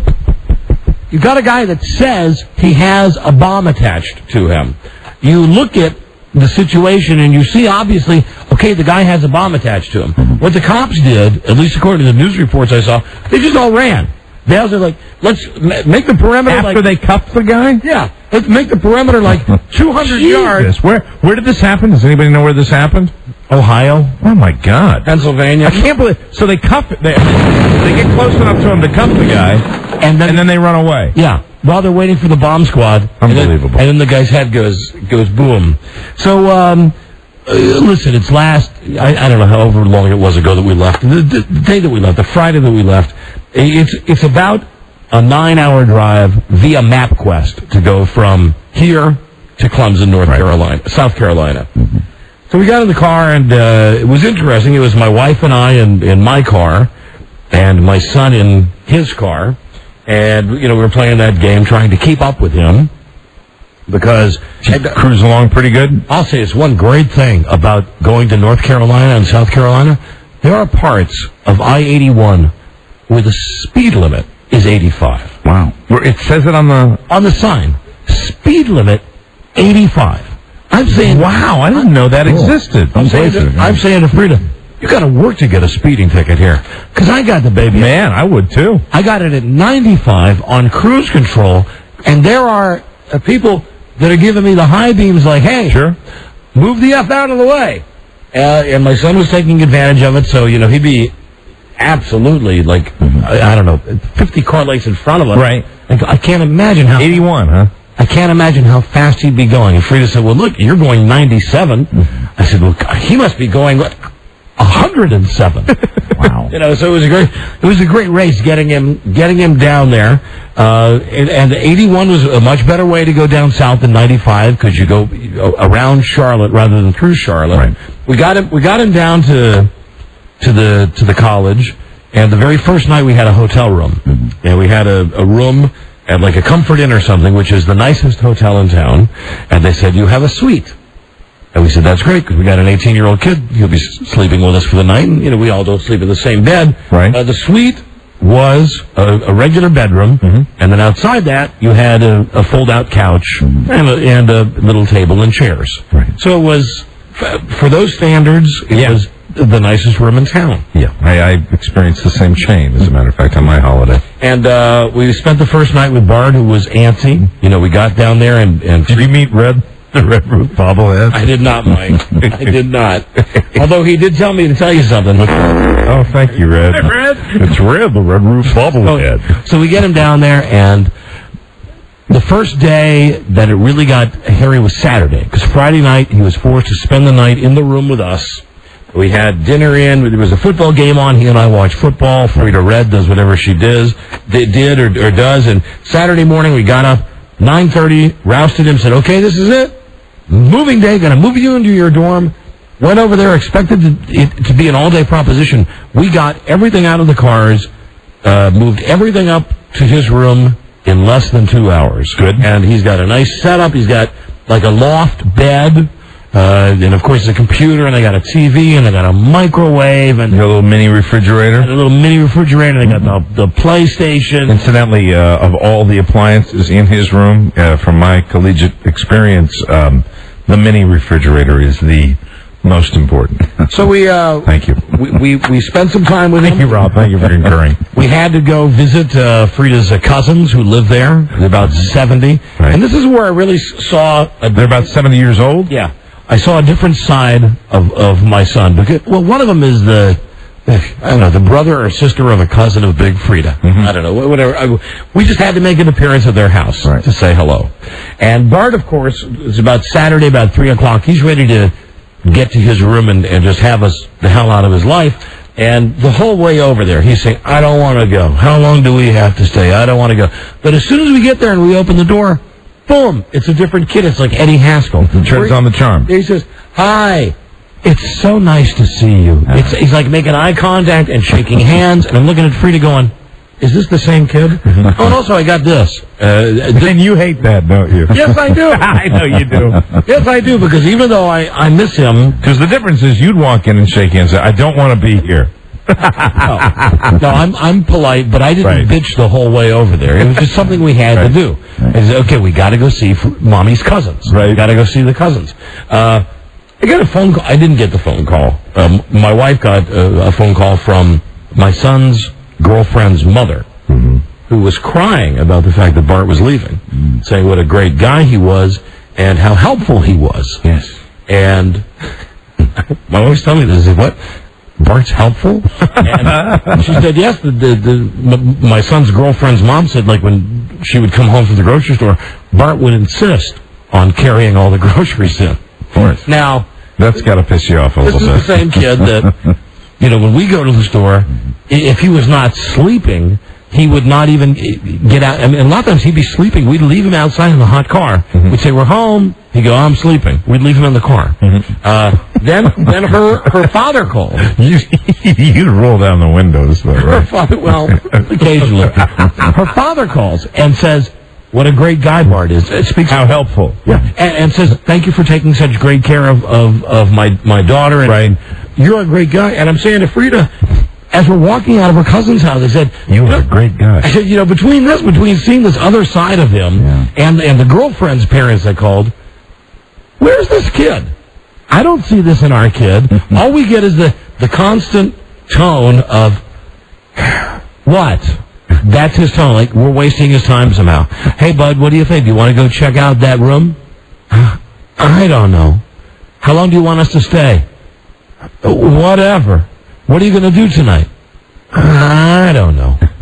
Meanwhile, he's Mr. Charm with everybody else. So the first night, we leave him alone. We go back to the hotel room. This is Saturday night? Saturday night. He's out at some fraternity party or something. Sure. And that's the night that I lost it. I spoke to you on Saturday. Yeah, and also great timing with this place. I just want to say. You were down. Great timing. We are seriously moving my kid into his room at college, which for me was a traumatic experience. Yeah. And I had told everybody, don't call me, unless it's absolutely important. Moving the stuff into my cell phone rings, and I see it's our agent. Right. And it was our agent calling me, and the first thing I picked up, I said, don't call. He said, well, yes, I know, but they canceled you in Philly. Okay, that's call Mike. Right. Please call Mike. Don't call me. So I'm going through all this crap, and I just that Saturday night in the hotel room, I just sat there and she's like, "What's wrong with you?" And I said, God, he's leaving, and I miss him. She said, but don't worry, we're going to have breakfast with him tomorrow morning. 7 a.m. on Sunday morning after his being out by himself for his first night at college. So we got up at 6. We leave the Comfort Inn. We go over to his dormitory. I get inside. I'm on the one because I don't want to wake up everybody else. It's 7 o'clock on Sunday morning. Right. Bart. Finally, I have to go. Hey, Bart. And I hear from the other side of the door. God damn it! What? It's my wonderful son. I said, "Hey, it's me." What? Mom and I are ready to go. Oh. I said, hey, listen, if you don't want to go, I'm saying this into the door now, I'm whispering, if you don't want to go, it's okay. If you're tired, it's okay. We'll go. That's so sad. No, I want to go. I said, all right, I'll be standing out here. So I'm standing outside this door in this hallway. How long? And I am not, I exaggerate, I know, I'm not this time. 10 minutes. I'm waiting for him. Finally, again, I go, hey, Bud, come on. Dad, I'm getting my clothes on. I'm trying not to wake up my roommate. Finally, the door opens. There are bags under this kid's eyes. I could tell he had a night to remember. And I said to him, wow, you look rough. If you want to just go back to sleep, you can go ahead. It'll be okay with Mom and I. No, I want to go. Let's go. So that was the response. We walk down in silence. We get in the car. Frida starts with her Pollyanna stuff right away with him, like, so what did you do last night? Did you meet any nice people? What did you do last night? And he's just not saying a word. Right. We go to Waffle House because it's there. Clemson, and there's a Waffle House. That is the whole seaboard, man. That's everywhere. There's a Waffle House everywhere. So we go, and after not wanting to go and saying he wasn't hungry, he had. And you could tell that the changes already happened with his money and our money. Yeah. Being as we were buying, right? He ordered everything on the menu. Had a gigantic, absolutely. I was waiting for the heart attack as he's having the meal. Said maybe 5 words the entire time. Wow. And I was trying not to get mad and not to get bummed out. Right. I would say like, "So you excited about the beginning of school?" I guess. So, Mom and I think we might take a different way back home. Yeah. That's the response I'm getting from this kid. This is about 7:30. It lasts until about 8. We took him back to his room, to his waiting bed. Took him back to where he'd be till 2 in the afternoon. Took him back to his dorm and let him off, and it was not the emotional send-off that I had planned. Do you think if you had to do it again, you would have gone for the send-off when he went out to his party on Saturday? Well, here's the thing. I said to Frida that I didn't think that we should have pushed the Sunday morning thing. Yeah. And she said, well, he wants to. And I'll say this. Even as I was knocking on his door and he was yelling. He said he wanted to do it. He still wanted to do it, but it was like an obligation. Right. So he said, I love you. I said, I love you. He kissed Mom. I reached out, shook his hand, got out of the car.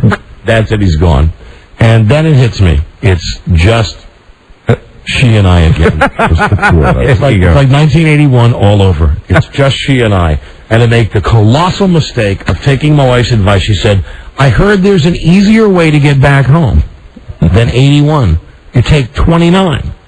You know Route 29, the same Route 29 that turns into Arlington? Yeah. That's the same Route 29 that runs all the way down to North Carolina and South Carolina. No traffic lights on that one. She says, so let's do this. Well, okay, bingo. Bingo. As we're driving through S-hole after S-hole after S-hole of Fred Sanford and Sons, I'm not kidding, nothing but garbage dumps everywhere. Right. I mean, the main business in all of these communities was running salvage operations. And auto body, probably. Yeah, right, same thing. So we're driving by, and we would just, and everywhere it was, speed limit 25, police enforcement, speed limit 25. We had been on the road for 7 hours, and we hadn't gotten out of the Charlotte metro area yet. And at one point, as we were driving through this S-hole town, I said something to her, like I said, can you imagine how awful your life would be if you had to live here? And she said, don't be so negative. We have all the time in the world. And I said, this route is killing me. She said, well, now we know that we won't take 29 on the way back. Let's just relax. So she's already starting to feel the freedom. She's happy, and I'm mad because of the drive. And then there was another thing, and I had to end up eating an S sandwich on this. When I was down in Clemson and all the way through North Carolina and South Carolina, everywhere you go, every time it was like a rip-off 7-Eleven, a mini-mart, whatever it is, the giant sign would say, food store. And I started laughing. I said, well, I guess that you have to dumb it down for Southerners. Hey, look, there's another food store. Food store. Say, I'd like some food. Where do you think we could get it? Let's go to the food store. Food store. So, I mean, for 700 miles. And that made you angry? Too? Yeah, but also it made me happy because it made her mad. Oh, it made her mad. Oh, so the animated Disney birds stopped flying around her head. Yeah, I would say, hey, la, la, la, la. Hey, look, food store. She said, I don't see what's funny about that. I said, food store. So finally we get close enough to Washington that we're starting to get the traffic, and we see the signs for 66. And there's a 7-Eleven. And we stopped to get some Gatorade and some water. Have you tried that Diet Pepsi Slurpee? And as we pull up, she says, look at the sign. I'm serious about asking you that. I mean, I know you're telling your story. I'm not a Slurpeeite. Okay, it's just, no calories, and it's a fabulous product. Got to give them a thumb. When I don't say enough good things about Southland, got to give a thumbs up, even though I'm not a Diet Pepsi guy myself. But, there's not a Diet Coke Slurpee, so I just wanted to go, bang. We pull up, and she says, well, look at that sign. And I look at the sign, and it's the same sign at every 7-Eleven in the metro area. It says real big, 7-Eleven. And then, now on your way home tonight, you got to stop and look at the sign, because underneath it, on the red bar underneath, it says food store. So her point was basically everybody has it was 700 miles of me giving her credit and me saying, these people live in S. This might as well be excrement, South Carolina. Look at this. Food store. Where can I get some food? I want to go to the food store. Where can I get me a rebel flag? Food store. And so that was that. That was the drive back. And then the rest of the rest. The rest was just, I was a mess. Spending a lot of time with her, going through my empty nest thing. Our dog, Clink, went nuts. He's now even more crazy when it rains and thunderstorms now. Oh, no. He used to just ass all over the place, and we dealt with that. It was my wife's idea to bring the dogs with us on vacation. Since we weren't going to have the boy, we'll bring the dogs with us. So we bring the dogs with us, and Colonel Clink, when we were up in Ocean City, had some bad weather like we did here, and my wife ended up giving the dog Xanax. Which you've done before, right? No, he has doggy downers. Oh, so this is like people food? Yeah, this is a prescription, and this is another great thing about my wife. When she goes out walking the dogs, when she goes out, like I said, it's an hour and a half. I wasn't stiff in the morning or anything. She just talks to people. And, you're out walking a giant German Shepherd and a little terrier, another little dog. People will say stuff like, wow, you got your hands full there or whatever. Well, her. If it was me, I'd just say, go away. I'd say, yeah, I do. But she stops and talks to these idiots. So anyway, one of these guys that she's talking to, she comes home and she says, I just saw a guy out on the street who said that his German Shepherd goes crazy and he gives him a Xanax.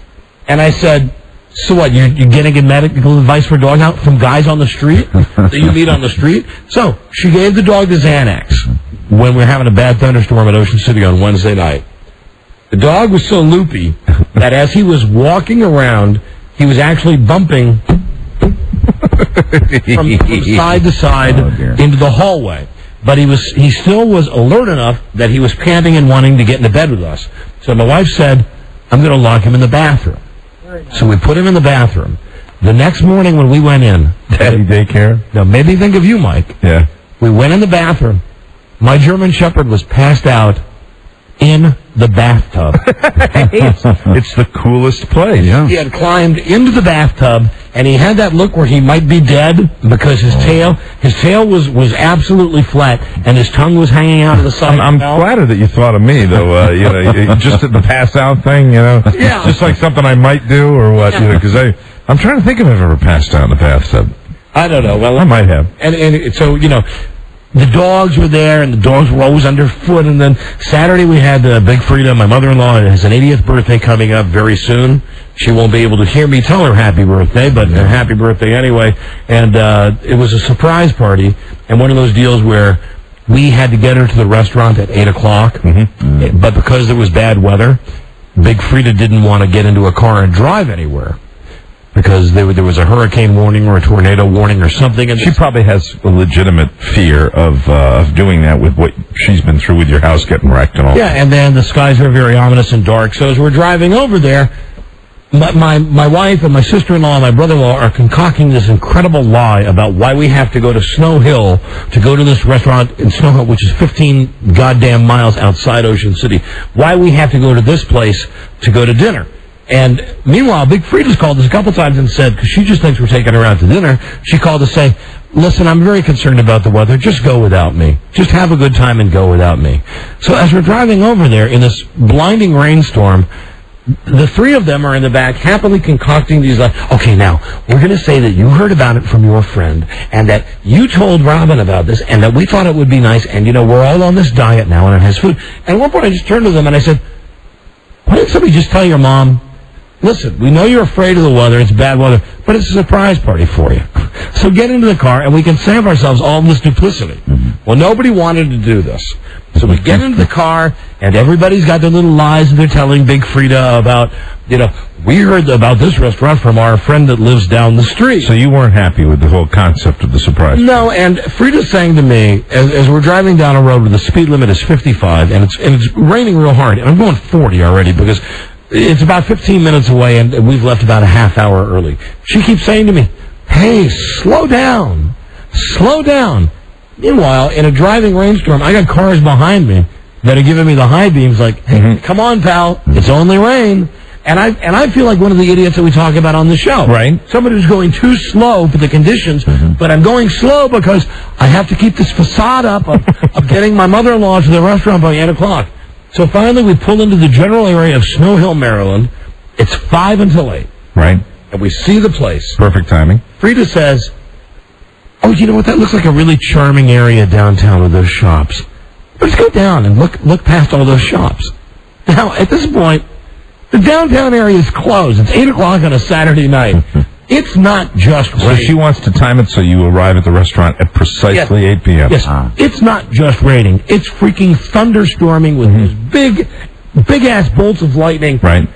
And I go, well, okay, well, I think the stores are closed, though, darling. We could probably go to the restaurant. After all, it's 5 till 8. Our reservations aren't until 8. And then at that point, I feel from the back seat this on my neck. She gave me one. A flick? Yeah. She gave me one. The fingernail flick, the painful fingernail flick? She gave me one of these flicks, and I turn around and I go, what? And she gave me a note. She goes, just drive. Just drive. So now I'm driving through this blinding rainstorm, and I'm about to turn where my wife wants me to turn, and my mother-in-law goes, that's a one-way street. So I'm about to go the wrong way down a one-way street, and then I said, are you tempted to blow the whole surprise? Here's what I'm doing. I said, I'm taking you guys to the restaurant now. By my watch, it's 3 minutes until 8 o'clock. And again, I get the from my wife. Because I know her concern is that because the weather's not great, all of the members of the family, some of them may not be there already. But, TFB. Right. So we pull up in front of the restaurant because, again, this is my part of the lie now, where I'm supposed to say, I'll leave you guys out front of the restaurant so you won't get wet, and I'll park my car out back because they didn't want Big Fredya to see any of the cars from the other family members in the parking lot. So as we pull up at 3 till 8, I say, all right, well, I guess I will take the car around back and let you guys out. And on the way out, I got another one of these. Oh, no. And I said, what? And she said, that's for not going along with the plan. The plan, we're here. Right. It's 3 minutes until friggin' 8 o'clock. Your mother has no idea. So, this is And your initial plan was to just tell her. To spoil the surprise. So tell me what you think of this, Doctor.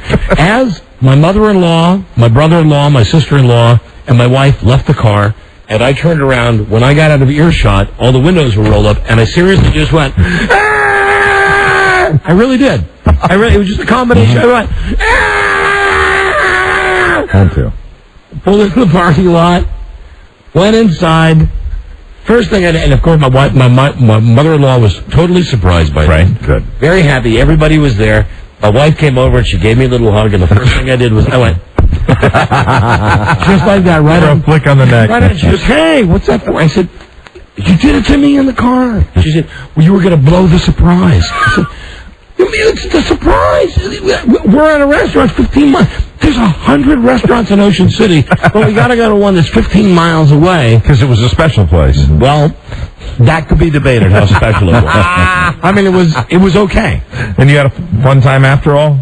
Yes, I'd say I had a very fun time. That's good. I had a fun time because she had a fun time. That's important. And they all had a fun time. And everybody important had to a think fun of time. others. And the last call that I got from my son, let me see, I guess, I've talked to him since then, but we were down on the beach on Sunday.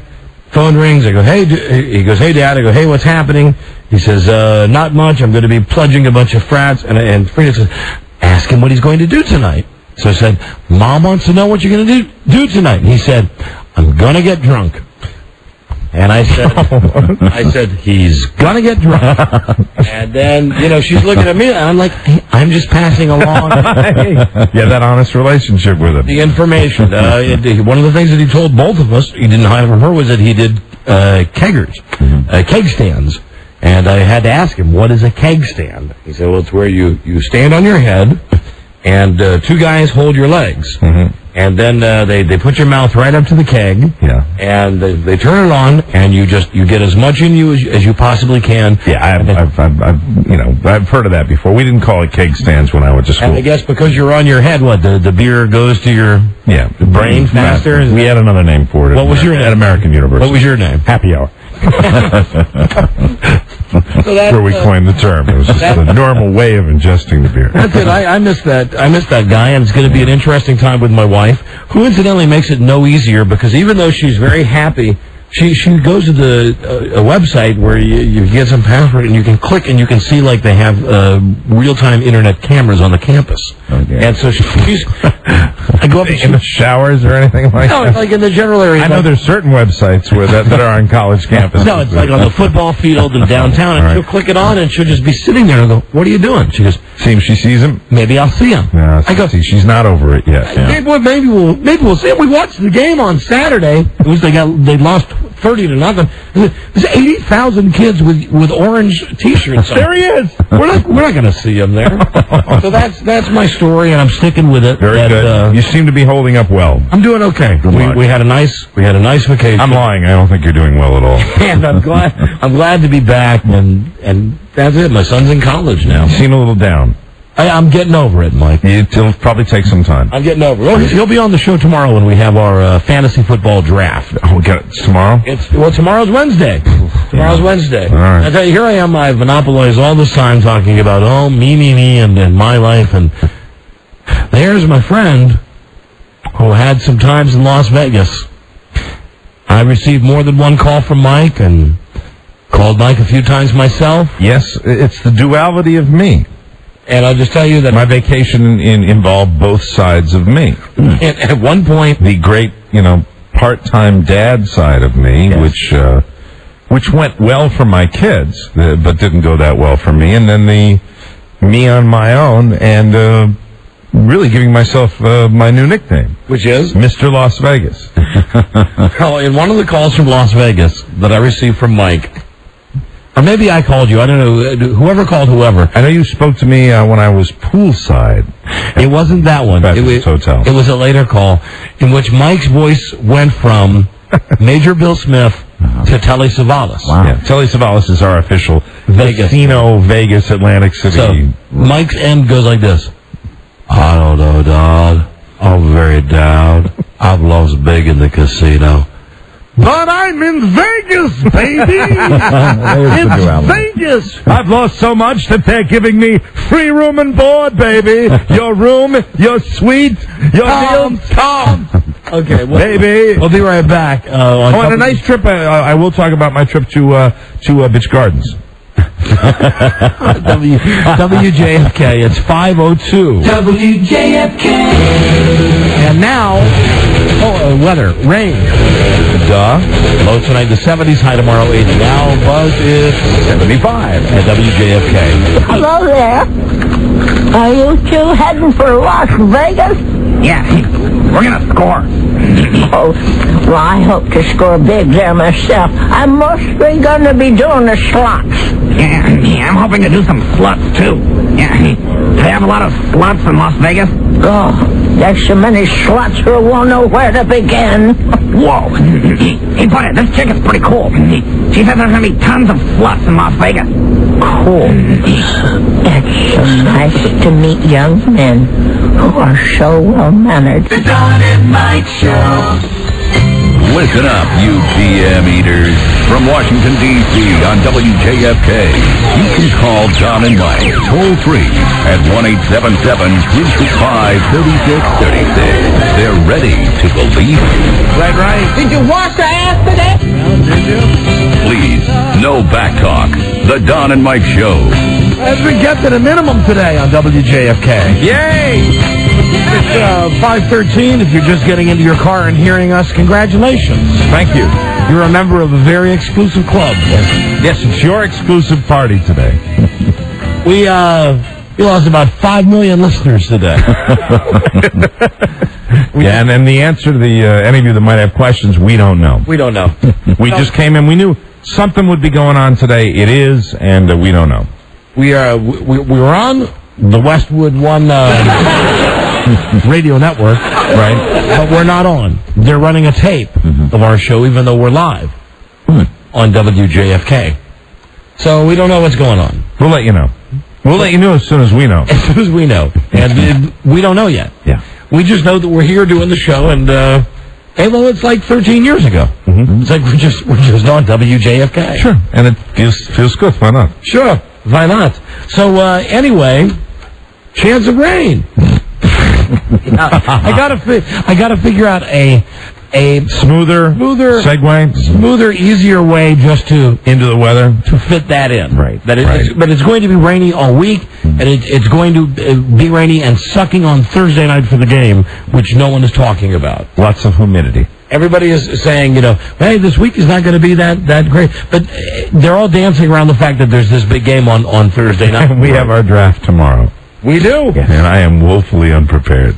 Oh, and I am so ready. And you have the first pick. And one of my many calls to Mike over vacation was to... I found out before you let me know. Ah, that's too bad. I should have called you.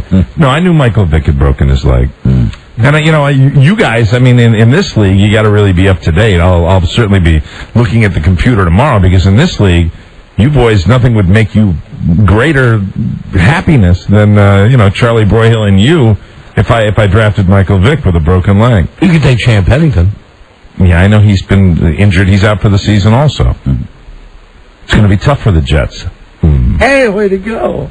Way to go. Thank you, see? But you know what? Those are huge stories. What about Jerome Bettis? Is the bus healthy? Would you take Jerome Bettis? Well, not with a middle round pick? Not with a middle round pick. I don't know. Is he hurt? No. He is hurt. So you're saying he's not. Did he retire or something? No. Would you take Jerome Bettis with a middle round pick? The way you're looking at me, absolutely not. What about Michael Bennett? Man, stop. Both of you wolves, you hungry Hold on, that's a good one, though. Thank you. That's really a good one. Would you take Michael Bennett of the Minnesota Vikings with a middle round pick? No, I'd probably go with Jeremy Shockey. If you had to take Jerome Bettis or Michael Bennett with a middle round pick, which would you take? Neither. No, you have to take one of them. No, I don't. No, come on. And that's my position, and I'm standing by it. Come on, we're just doing a who would you do? Jerome Bettis. Okay, so you would have made the right pick. Because Michael Bennett is hurt and is out. Jerome Bettis has just been demoted to second string. Ah. The bus is second string now. Yes, he is. And Charlie, did you see that they cut that FU guy? They cut I know you love the Steelers, that Fumatu. Yeah, I saw that. Fumatu, or whatever his name is. In fairness to me, I am following another sport right now, fairly religiously. Because really, it's been a long time since my guys have even been in it this late in the season. In fairness to you, multitask. Yes. No. Multitasking. No. It's like telling you to be into baseball. You can't fake it. You can't be into what you're not into. But I'm not in a fantasy baseball league. I do that to humor you. But you're in the league to humor I do that to be part of the gang. I do that because you're all into it, and it makes it more interesting for me. What is that? I've had a bit of a chest cold. I apologize. I'll be coughing a lot. That happened to me like 100 times today when I was talking to people on the phone. No, I do that to make it more interesting because I've lost interest in the NFL over the years. So you mean all these years have just been a charade? You know how I felt about it. I do it because you guys are into it. It's the official team sport of the Don and Mike Show. What about when you're... That's why I do it. I don't want to be left behind. What about when you're... Why do you think Rob does it? Rob's the same way. Rob's made himself a football fan. Rob has made himself a football fan. Dig it now. He digs it now. Well, don't do it on my account or the show's account. I'm not going to sit here and like not be involved. I like the competitiveness of it. I just can't tweak myself up into getting super into it. I always talk about the fact that I will, but then it always kind of sneaks up on me. Let me see if I got something for you here. You got me a little sheet that I can steal? Well, no, something you might be able to use. Okay, that's it. Rob was very generous in buying me a magazine. I thought was very kind. I didn't get your magazine. I'll be working off of that, and I'll be working off my website that I did bookmark before the vacation. Good. And it is a great website. I can't. Crap, I'm wasting time now. I can't find I've got some mock draft sheets for you. If you wanted to make a mock draft. Well, you mean with blank spaces? Yeah. No, I don't want that. I'm not going to do that. You don't want that? Give me like the players. Here, I've got it though for you. Is that got players in it? No, but it has everybody's name. Hey, I'll take that. And the order that everybody is drafting it. Well, that would be handy. I wouldn't mind having one of those myself. You want it? Sure. Okay. This doesn't do me any good. What's wrong with that? It's just got the names of our teams, of our people that are drafting. Right. It says like... This is like looking at Chinese writing to me. No, it says very simply. This does me no good. Round number 1, Mike. John, Rob, Bart. Well, I've traded with Bart now, so that'd be me. Cameron, Buzz, Lisa, Jim, Julie, then Bart, then Charlie. No, this won't do me any good at all. Why? Because you have to put the players in there to make it work. Right, you write in the names of the guys that you think the other guys will take. That is a colossal effort. Well, I'm into it. I know you're totally into it. Do you know how many I've done? Do you know really how much... you don't know how much I'm into baseball. I don't think you have any idea that I read every single article out of every Boston newspaper about the Red Sox every day, sometimes more than once, that I check it constantly, that I read, every article there is to read, and it's pretty screwed up right now in the old hometown. It's messed up. So I'm into it though because there is a pennant race now. You're going to end up at a titty bar with Tom Gavin. I'm going to end up probably hurt and disappointed, and paying off another bet, which this year is going to a titty bar with Tom Gavin. And but I still, me, never say die. That is one. I was that picture of my nephew who next year will be going to college. When he was a baby, had the Red Sox cap and a little balloon that they'd cut out, and they'd written in there, "Never say die," and that's what it is. It's what it is. I'll tell you one thing though about the Redskins, and I think Danny Werfel sucks. I mean, he's awful. But you really found out who was running the team with this announcement that they were only going to carry 2 quarterbacks? Yeah, because isn't Danny Werfel Spurrier's guy? Yeah, and Spurrier is such a hayseed that he doesn't know yet. How you doing? He doesn't know yet how to come out and say that the little guy made the decision. Danny made the decision. He doesn't know how to say that, but make it sound like it was something that he was in on. Right. That was a little Nick Nolte-ish. Come on, for God's sake. I'm watching it because I know most teams carry 3, but the decision's been made by those that make the decisions, and we're going to carry 2, and I don't think Rob Johnson has been injury-prone throughout his career. Meanwhile, the guy got hurt in Buffalo. The guy got hurt in Tampa Bay. It's funny when you say that. When you say, hello, you make that sound like everybody should know that. Well, NFL followers know that. The NFL followers know that? Know that he fans? Just fans out there that maybe, look at scores, or... Fans with penises know. Oh, there we go. Now make it a fag thing. They would know. Sure. They would know that Who's leading the American League in batting right now? Yaz. Fag. Hey, you said it, not me. You said it, not me. What's wrong with you? Hello? But his whole thing, Well, Bill Miller. Hello. And Bill Miller is... Hey, Boston Red Sox. Yeah. Great.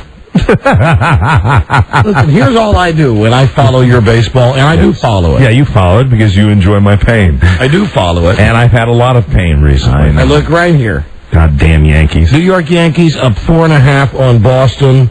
Wild card standings, Seattle 1 game ahead of Boston. That would give me great optimism.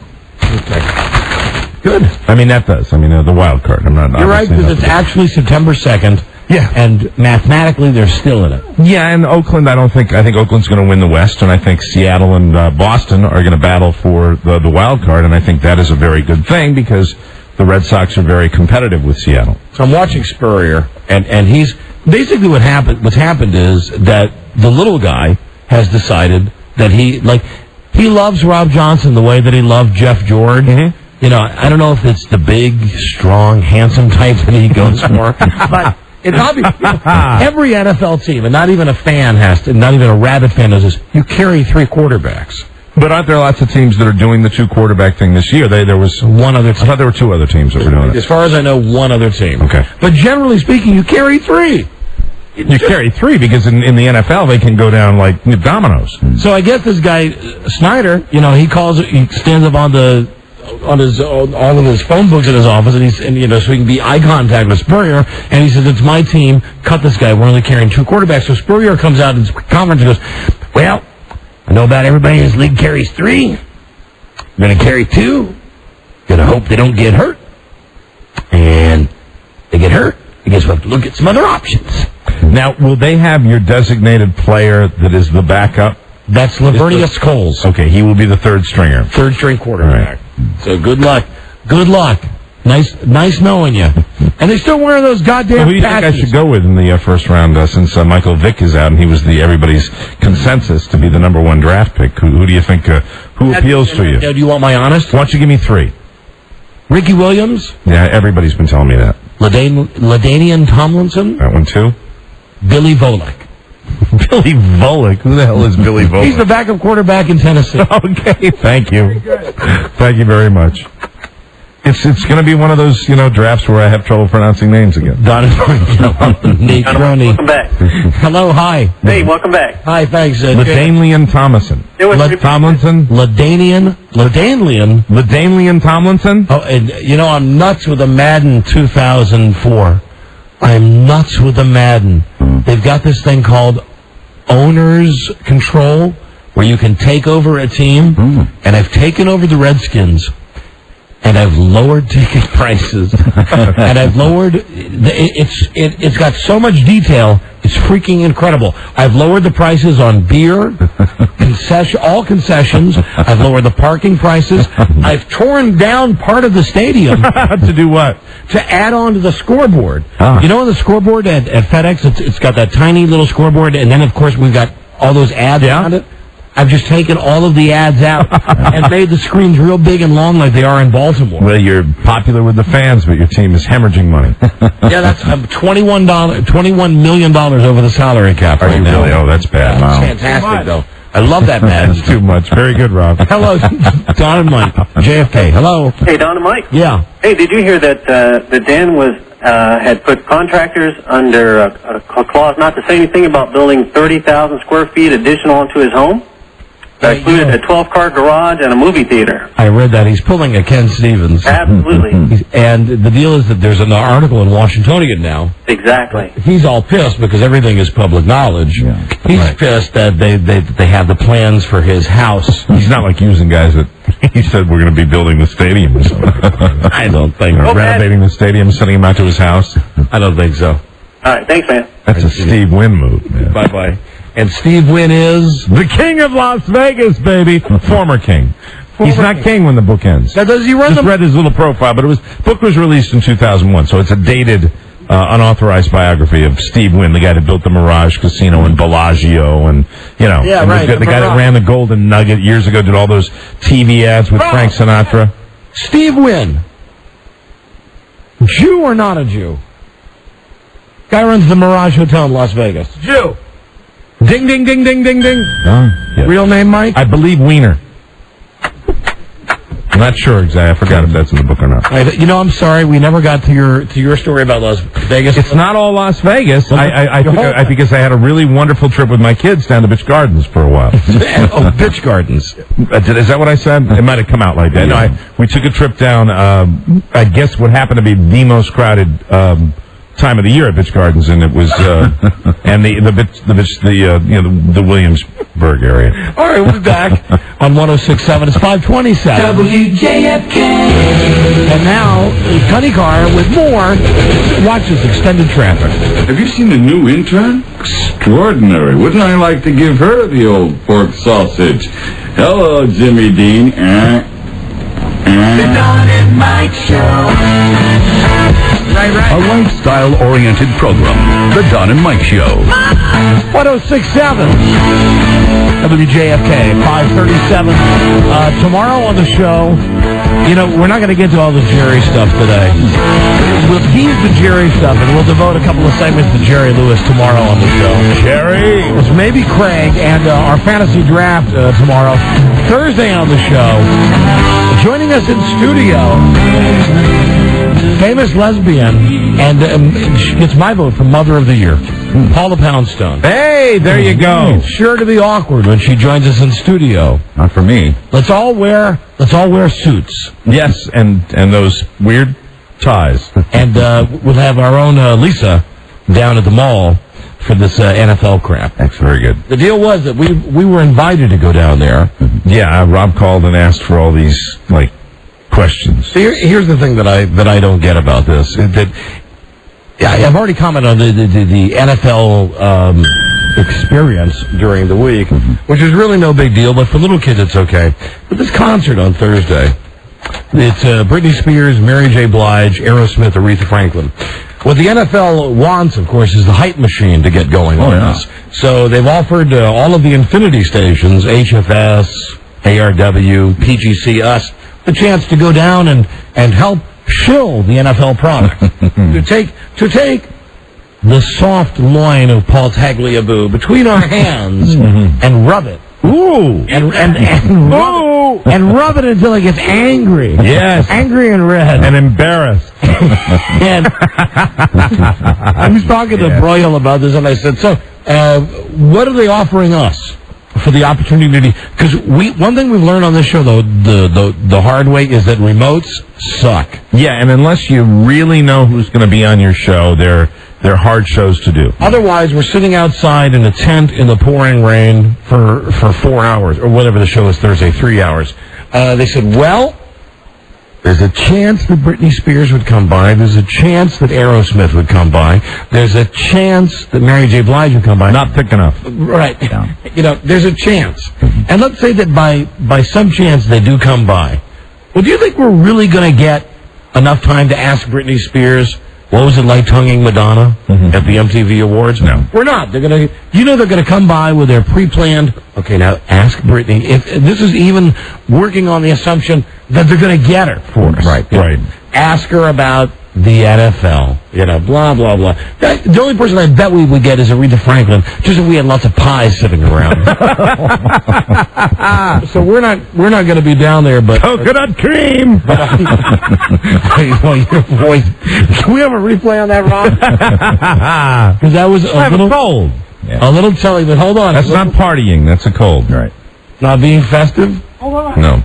For some reason, it was cold. Anyway, Thursday, Lisa will be down there, and if by chance the NFL comes through with these grandiose promises, then we'll interview these people via Lisa. Very good. Telling her what to ask them. You got it, Robbie? Did not record. You didn't? Did not record. Hey, I dodged one there. That's weird. I can do it again. Coconut cream! Yeah, but you had like a... Yeah, I know. I had. It didn't come by the second time. You had a... happening. Okay, enough of that. Your vacation, please.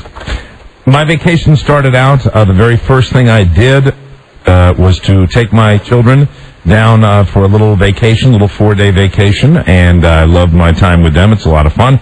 And I figured we'd stay close to home, so we'd stay within driving distance and go down to Bitch Gardens.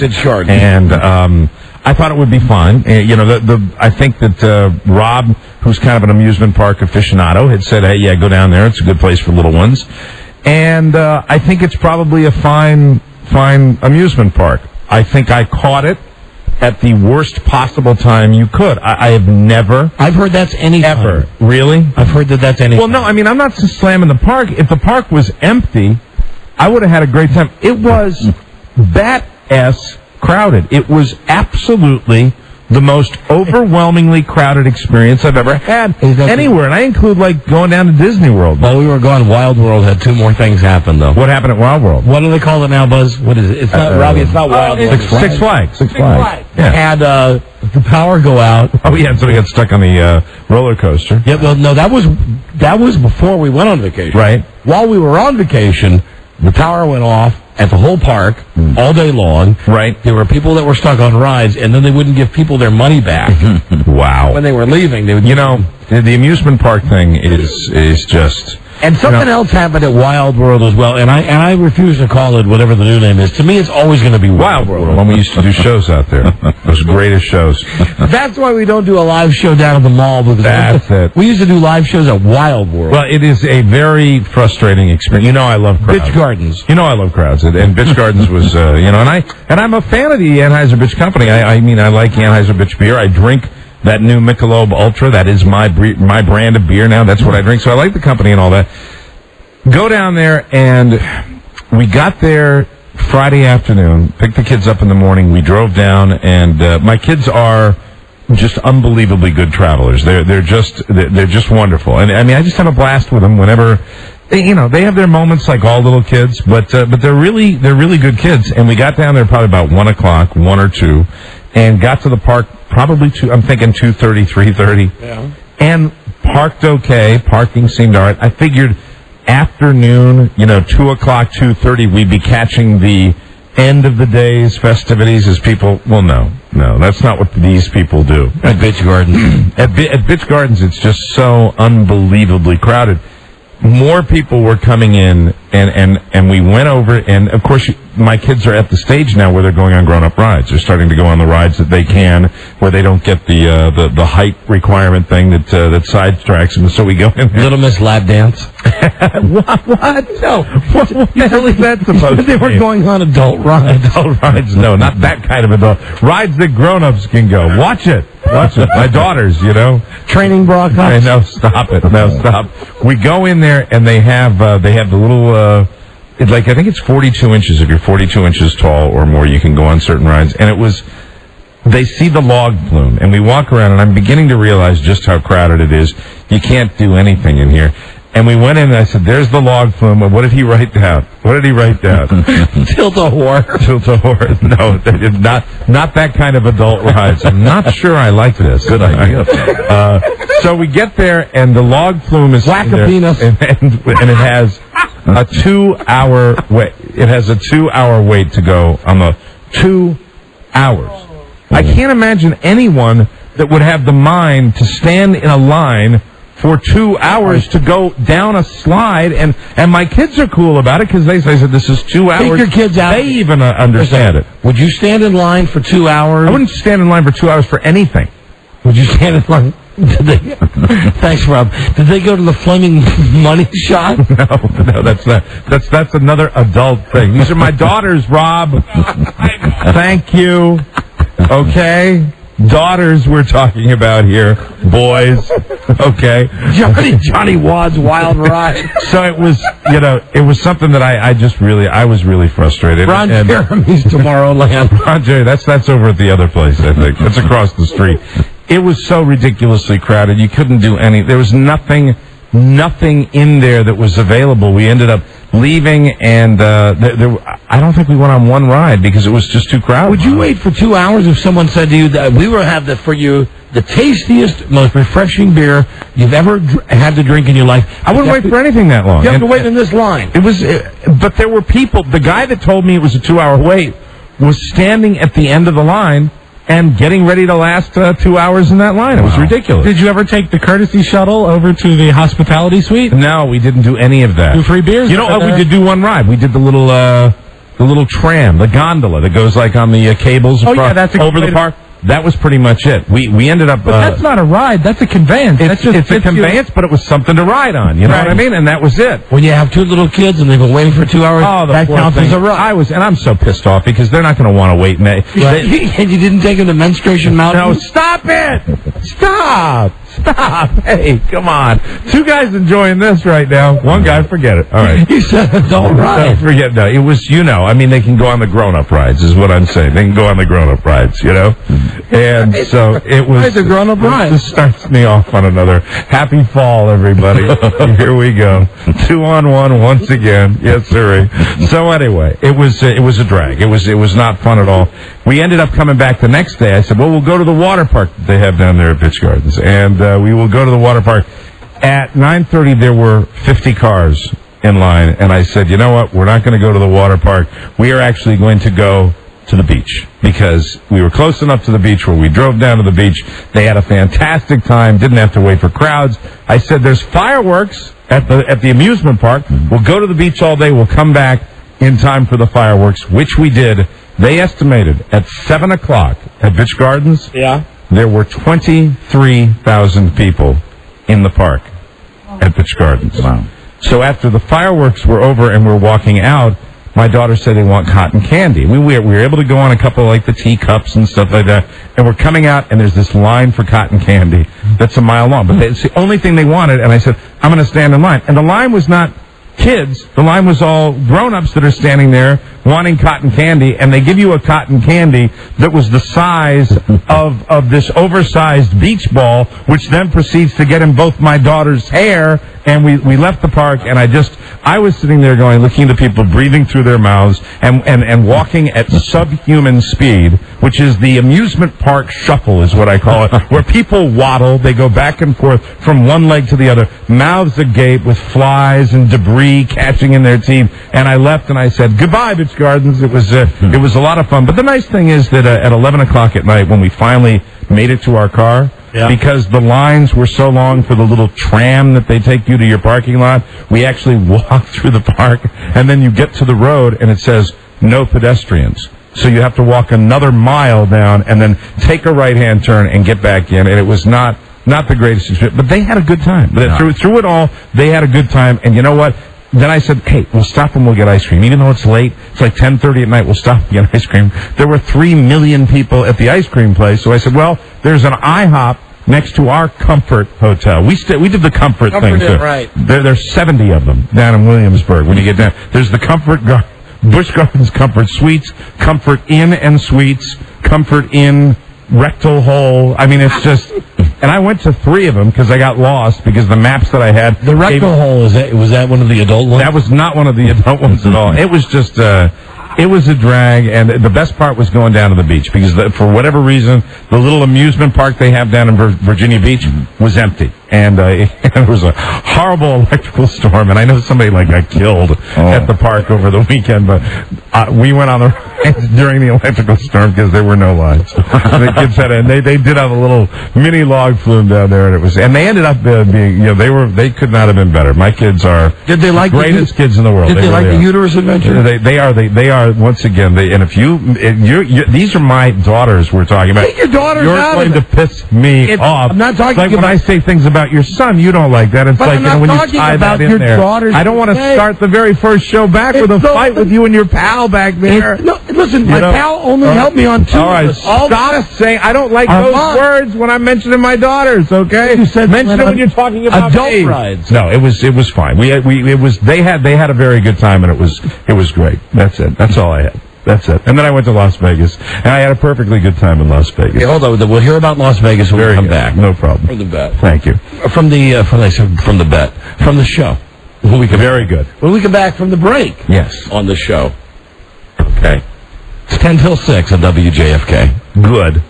Oh, come on. Okay. Don't be mad. Okay, I won't. First day back. It's not your daughters. It's the fact that you said adult. I understand. Which is, I'm trying to think of one more right now. Yes.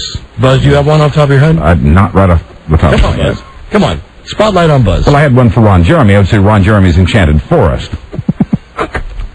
Oh, but you're not mad at him, though. Never. Okay. I never get mad at him. It's 10 till 6. We'll be right back on JFK. WJFK. A little after 6 on WJFK. Rain tonight, tomorrow, and through Friday. Boo! According to Buzz. That's Buzz's new job. Low tonight 70. High tomorrow 80. Now it's 75. WJFK. Did you really mean what you said up there? Uh-huh. I just want you to be happy, Mary. But I'd be happiest with you. What about Brett Favre? WJFK. They will make your ovaries rock hard. Don and Mike. 601 on 106.7 WJFK, the only station we're on today. And maybe forever. You never know. We just got a note from the program director of one of the stations that we used to be on in Iowa City. Oh, yeah. Dennis Murphy calls the station up. Right. Because the station is running a tape, a best-of tape, because for whatever reason, I mean, it's September 2nd, something had to happen today. Westwood One is running a best-of show, and we're just doing the show on WJFK. Read into that what you will. We don't know fully what's going on yet. We don't have the answers. According to this, Dennis is holding his telephone up to the radio. And that's how they're broadcasting that? I believe so. Oh, my God. If anyone from Iowa City is listening now on this pirate broadcast, please call us. You're violating... Oh, who knows what they're violating. It's funny. Do you know at the end of Madden 2004, they actually have Al Michaels say that thing... What's that thing they say at the end of baseball? Any reproduction of the pictures, description, and accounts of the game without the express written consent of the National Football League is prohibited. Yeah, with EA Sports, though. Because they don't... Without the express written consent of EA Sports is prohibited. Al Michaels. Do you believe in miracles? He is annoying. Oh, and this sound means it's time for Mike in Las Vegas. Yeah.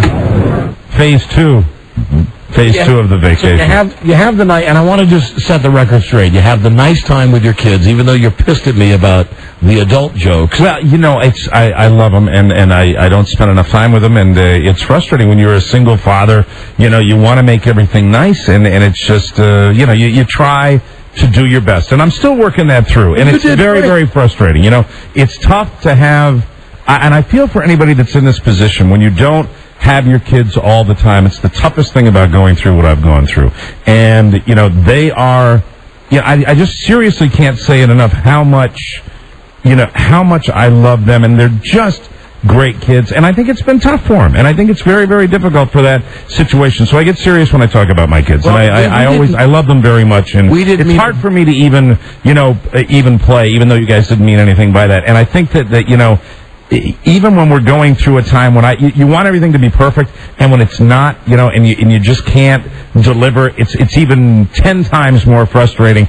And they still don't get fazed by it, and they're very resilient. Because they're with you, because they're with their dad. Well, they're very resilient. Doing the best dad thing that he can. And we had a great time. We actually went out on my boat, too, and you know, went out one day when there were no people around. It was like on the Monday after that weekend that was, you know, so crowded, and they're just, they're a blast. I mean, I've had the best summer with them as far as I've ever had, because they get along so well, and they laugh a lot, and it's just you know, they're very, very good kids. And then I got to give them back, and it's frustrating, and so the only way I compensate is by being telephone.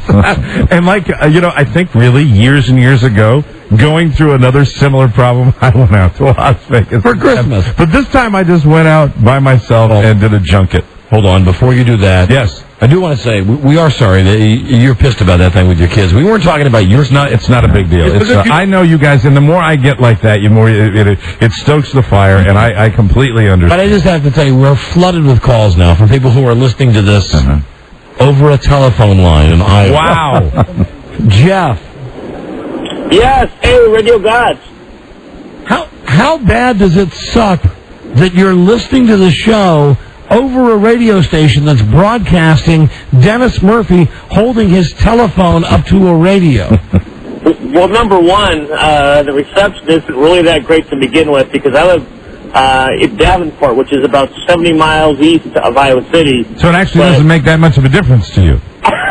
Well, it does, because now it sounds like you guys are in more of a well than you were before. Hold on, let's go to another guy who maybe is closer. Hello, Matt.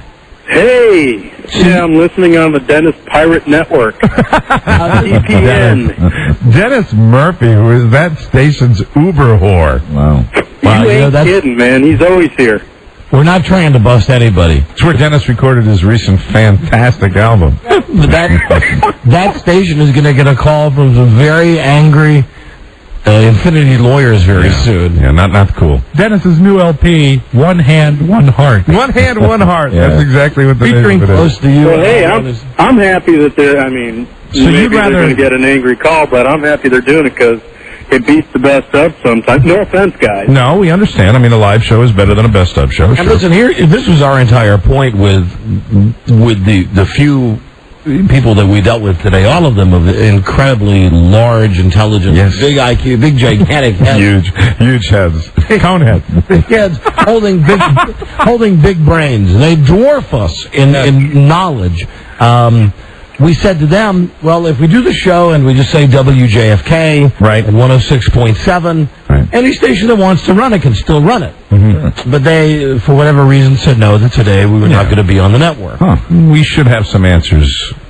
Could be a day or two, it could be 3 days, could be a couple of weeks, could be 5 years. We want answers. Well, you'll get answers as soon as we have them. But for now, enjoy listening to the show as Dennis Murphy holds the telephone up to his radio. And I would venture to say that mouthpiece is not exactly the clearest. The station broadcasted. Obstructed view. Hey, Dennis, if you can hear me now, and I guess he can't because he'd have to have the radio turned up. Yeah, but then they'll lose their feed if he calls in. No, don't call. Yeah.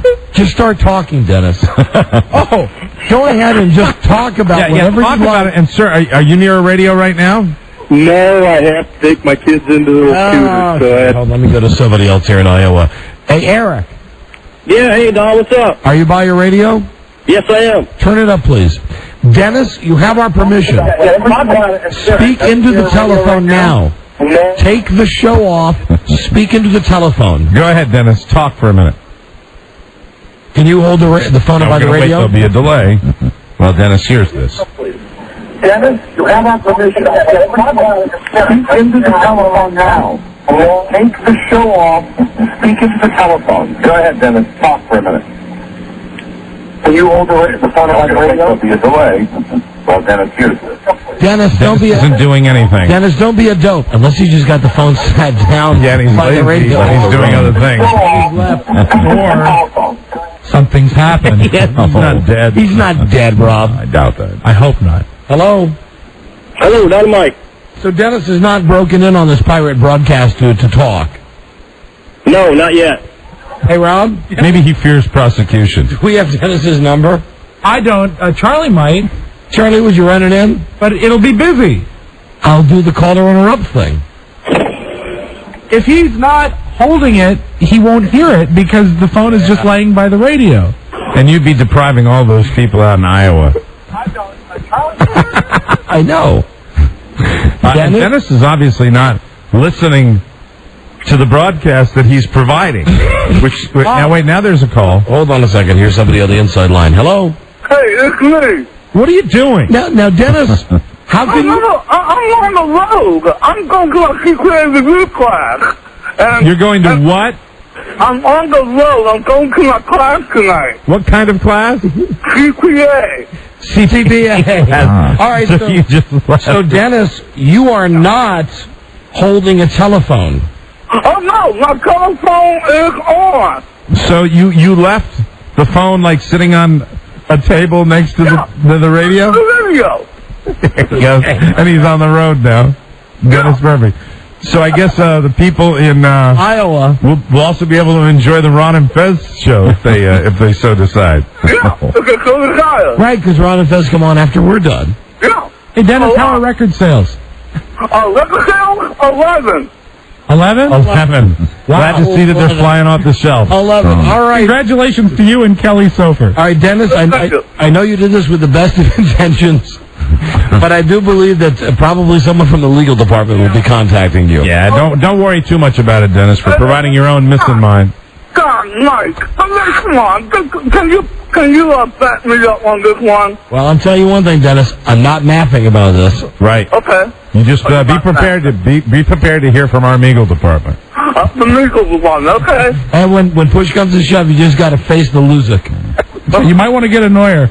The lawyer? Okay, I'll get a lawyer. Okay. Lie, Dennis. I'm but you're not mad at me, are you? We're not mad at you. We're not mad at you. Oh, okay, you're not mad at me. We love you. I love you too, guy Mike. We love you long time. Me too, Mike. Wouldn't that be we love you long time? I said that. Yeah. We love you long time. Oh, I see. Two L's. Gotcha. We love you long time. But Mike, I miss you. I miss you too, Dennis. Superland's girlfriend is Lois Maine. Lois Maine. Lois Maine. And Mex Luthor. And so, come on. And Maniac. I'll put it. Maniac. All right, Dennis. Okay. On the Dennis Luthor Network. See you later. See you later. And there he's gone. Can't you see him serving hard time? What are you in for? Pirating a radio show. Okay, Mike, we've not yet got to Buzz. Yes. Your news and comments are going to be not preempted today. Right. But we're running, even by our standards, even though we're not on the network, we're running kind of late today. And we do have an unspoken agreement with Ron Lefez that we're going to try to end as close to 7 Very as good. possible. So we'll break, and I do want everybody to hear about Mike's time in Las Vegas. Yes, sirree, the fabulous Venetian Hotel and Casino with its gondola rides. And, I guess maybe I'll have time to just tease a little bit of this Jerry thing. Hello? Oh, not a Mike. Oh, the guy in Iowa is still on the phone. Yeah, he was providing a listen line for Dennis's missing mind. Gotcha. All right. Well, listen, thank you. Yeah, thank you. Hey. All right. Bye. What? Hang up. There you go. He's gone. WJFK. We'll be right back. 612. WJFK. Casino, the cardinal rule is to keep them playing and keep them coming back. The longer they play, the more they lose. In the end, we get it all. The Don and Mike Show. Me? That's why the bosses sent me out here. They wanted me to make sure none of the other crews robbed the joint. Like these two balloon heads over here. They were going to try to bang us out of $200 grand? Yeah, right, I'm sure. WJFK. Washington. Our number is 877-365-3636. You can also call 1-800-636-1067. Or try our secret double secret Washington, D.C. number, 202-432-1067. But please, don't call us. I must say, from where I sit, I am truly enjoying your colorful patois. Shut up, fat ass. Here's Don and Mike. Right. On 106.7 WJFK. It's funny you play that Fred Willard, because in the hotel room that I was in out in Las Vegas, the main screen has a promo for all the first-run movies, just out of theaters. Right. And that Mighty Wind movie was just on in the background 24/7 with all the different moments in it. And hey, what happened? Funnier in that context than actually in the theater. I was going to tell you, I did some research here, and you were right about the NFL teams with two quarterbacks. Right. Said the dumb Redskins were like one of two teams. San Diego, Washington, Buffalo, Indianapolis, Denver, Atlanta, and Miami. Wow. So does that mean the Redskins would be considered trendsetters? No, because Michael Vick will be coming back to Atlanta, and Brian Greasy will be coming back to Denver. So it's only 5 teams. San Diego, that's Marty Schottenheimer. He's, as Jerry Lewis would say, a retard. Buffalo. All right. Indianapolis, you got Peyton Manning. And Denver, where you have Jake Plummer.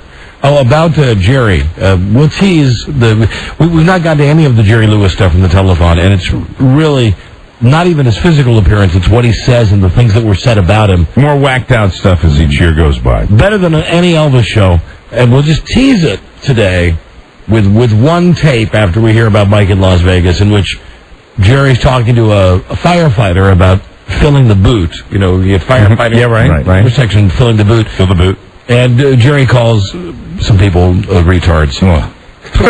Jerry. On the NBA telethon. Jerry. But now, here we go. All right, Mike in Las Vegas. Did I talk to you when I was out? I did one time. One or two times. You talked to me like 4 times in Las Vegas. I talked once down in Williamsburg when I was down there, and then a couple of times out in poolside. I talked to you, right? And also after you got your casino host. That's the part I've never had.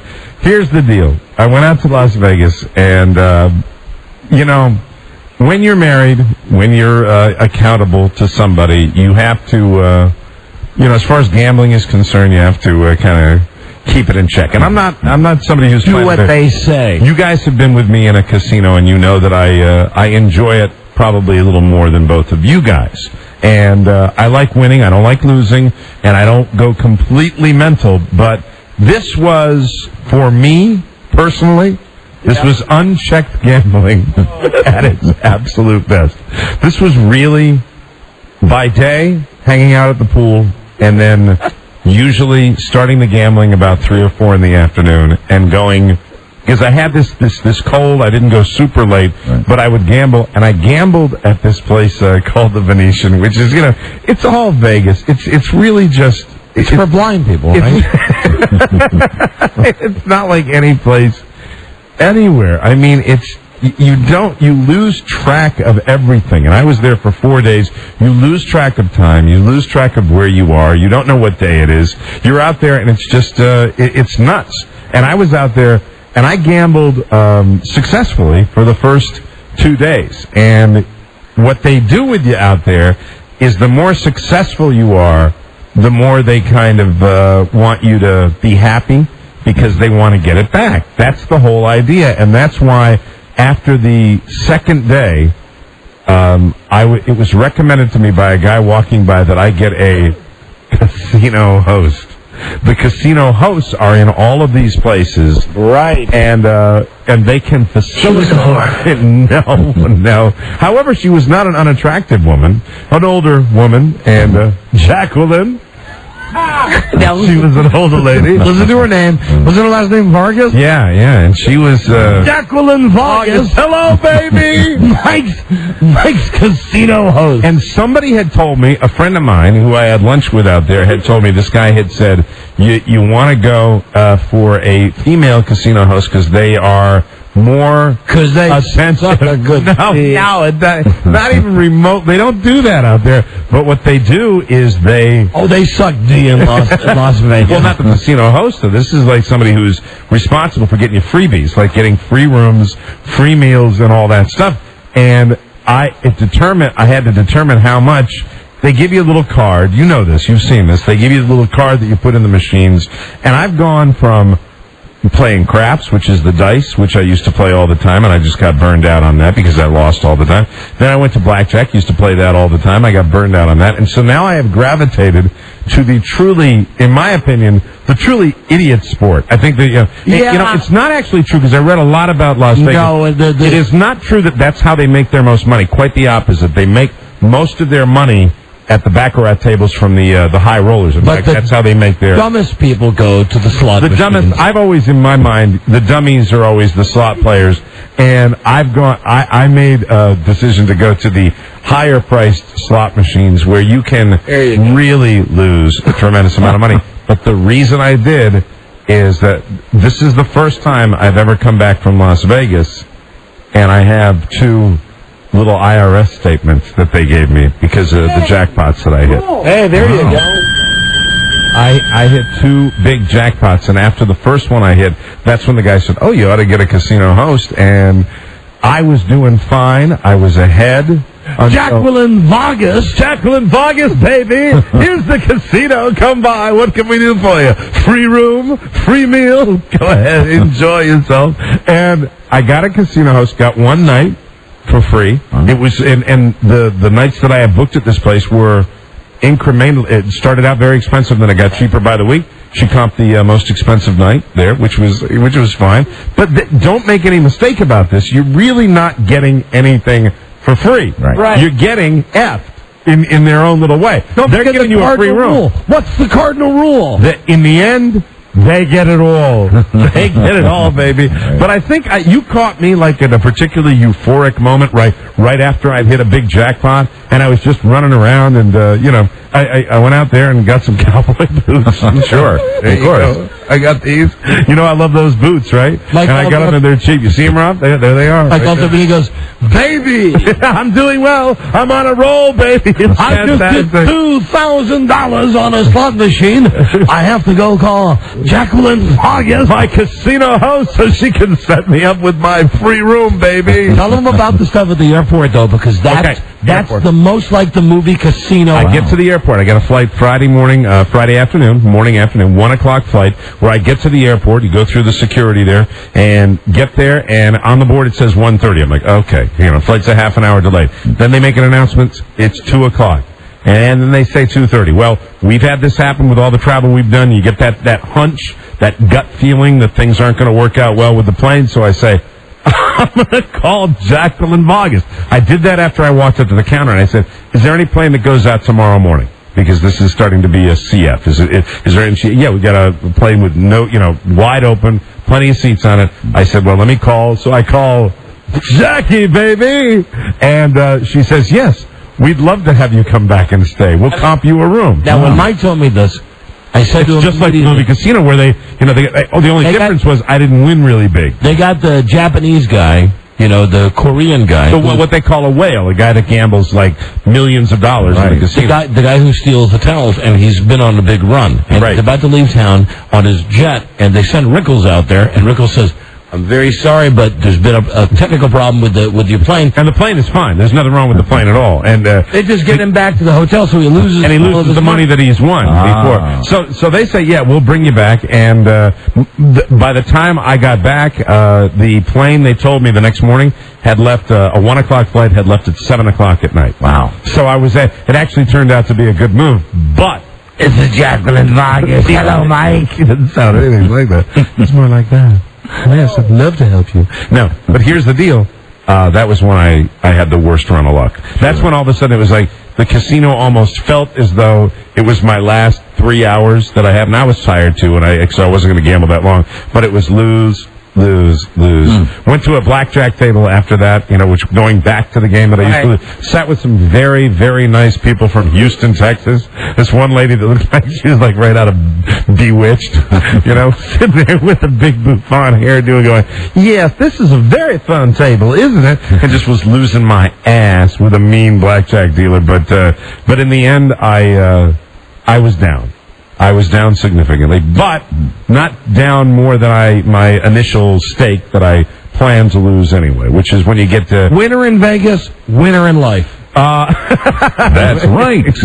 Well, but technically I was not a winner because I actually lost. I did get some stuff out of it, though. That's from the whole thing. Your boots. I got the boots. Your boots. Your room. I got a couple of shirts. I got a couple of shirts. And I got 2 free nights, as it turned out. 2 free nights. I want to say Elizabeth Vargas, but because that's the news lady. Jacqueline Vargas. Lovely lady. And my friend out there. So, fantastic. It was my host who helped me out. Didn't comp my last room service meal, though, which... little bone of contention. What's up with that? Said she'd try to do that. See, they look at it's so sophisticated now. They see especially if you're doing slot machines. Every dime you gamble. Every dime. Wow. And there are slot machines in there there are $500 slot machines. Where you can play a $500 slot machine. I mean, I don't. Did you say hello to them, baby? No, God, no. And you don't see. You don't see anybody go near those. Yeah. I mean, I didn't see anybody. Don't you have to log in with every slot machine by swiping a card? And if you don't do that, you don't get credit. You don't get credit unless you stick your card in there, and then it says, "Hey, hello, Michael." It doesn't. Bienvenido. Oh no, does it really? Yeah, and then they add your play, and you don't. But it's not directly tied into the comps. They kind of just look at that. And it's a separate deal, and then, there's some people that you've heard about the people they fly out there, baby. Well, this is Mr. Smith. Come in, Jacqueline. Jacqueline Smith here. Jacqueline. We must make a lie about the plane not being functional. If we do that, we can get him to come back to the casino. See if you can get him to stop by the boots. Listen, he's hit us for 2 jackpots, and we give him a handy. No. Get him drunk. Get him back to the table. Get him back to the table as soon as possible. Will do. Vargas out. Feed him at the slot machine. Bring over a tray of food and bring it back. But you know what? I had a great time. It was a lot of fun. I'd go again. And it's nice to be connected out there. I mean, I think I could probably call out there and get a reservation at any time when it was busy. I think that's what I get. I think anybody can call and get a reservation at any time in Las Vegas, right? No, I mean, like a fight night, right? Well, maybe you're right. I mean, I know in Atlantic City you can't. We found that out. Right. My wife was reading in the newspaper telling me that there's some new Borgata. Yeah, right. Some place that's like Vegas in Atlantic City. It's not? No. Been there? Yeah. Oh, all right. Sorry. It's okay. I don't know. I don't think you'd like it. You might like it. I don't think you'd like it. Why not? Why not, Mike Vargas? It did not strike me as opulent as some of the casino hotels out in Vegas. And Vegas is Vegas, man. I mean, it is different. I mean, you go out to Las Vegas, and really, I didn't hang out by the pool because I wanted to get a suntan. I hung out by the pool because it was just it's called the Magic Show, and it was a fashion show all week. Like the fashion designers were in town, and there were fashion models by the pool. None who would speak to me, baby. But I stared at them behind my mirrors. My little eyes were going back and forth and back and forth. God damn. And I had a terrible cold, which was a drag, too. But I mean, but you're better now. Good way to bake it out in the Vegas sun, looking at the bikini tops. And all the days. And everybody in Atlantic City is gray, unlike Vegas. I mean, everybody's got that gray look. Of all the days that they yank our syndication away, today's the day that Jacqueline Vargas maybe was getting into her Dodge Neon, driving to her trailer somewhere. She might have turned on that low-rated AM station and said, "Wait a minute, that man, I'm never washing his hand again." I don't think I carry that much clout out there. You know what I think? The guys that matter out there are the guys that come in from foreign countries. Well, you came in from a foreign country of D.C. Hello, Jacqueline. They focus on the out-of-towners. They do. The Asian guys that gamble $50,000 a hand at blackjack. Buzz? Yes. Buzz, here's the deal. Okay. That we're running late. Yes, we are. Shock, we're running late, even though we're not on the network. Because we have, like I was mentioning earlier, we got this deal with Ron and Fez that we want them to come on as close to 7 o'clock as possible. Yes, of course.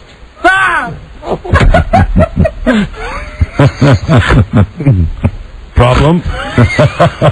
No problem. No problem. No problem. You were talking.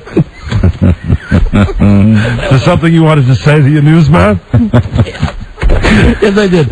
Buzz, you'll have to just give us the bare bones when we come back. Right. And we're not even going to have time for the come on and buzz a little. We'll do it tomorrow when we get to the close to the bone, Buzzy. Got it. Regular episode. Close to the bone, baby. Plus, we're going to preview tomorrow and play you just 1 minute of Jerry Lewis, okay? All right. And after the show, Buzz, yes, champagne and truffles in the Vargas suite. All right. It's 6:38. You're beautiful. And this is the Don and Mike show, and you're only hearing us on WJFK. Yes, D.C., very close to Atlantic City. 106.7. We'll be right back. WJFK. Rain tonight, tomorrow, through Friday. Oh, dear. Right now, at 106.7. Start building a better tomorrow today. Thanks, Buzz. No network. What's the word from Planet Crackpot? The Don and Mike Show. Listen up, you PM eaters.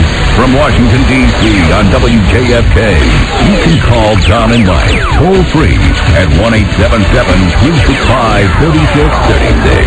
They're ready to believe you. Is anyone listening? Like two pornographic Imagineers, Don and Mike. As I mentioned earlier, we know today we lost about 5 million listeners in one day. 5 million listeners, Don. P.S. I think we've had a very loose, very good show today. Yeah. And it'll continue tomorrow.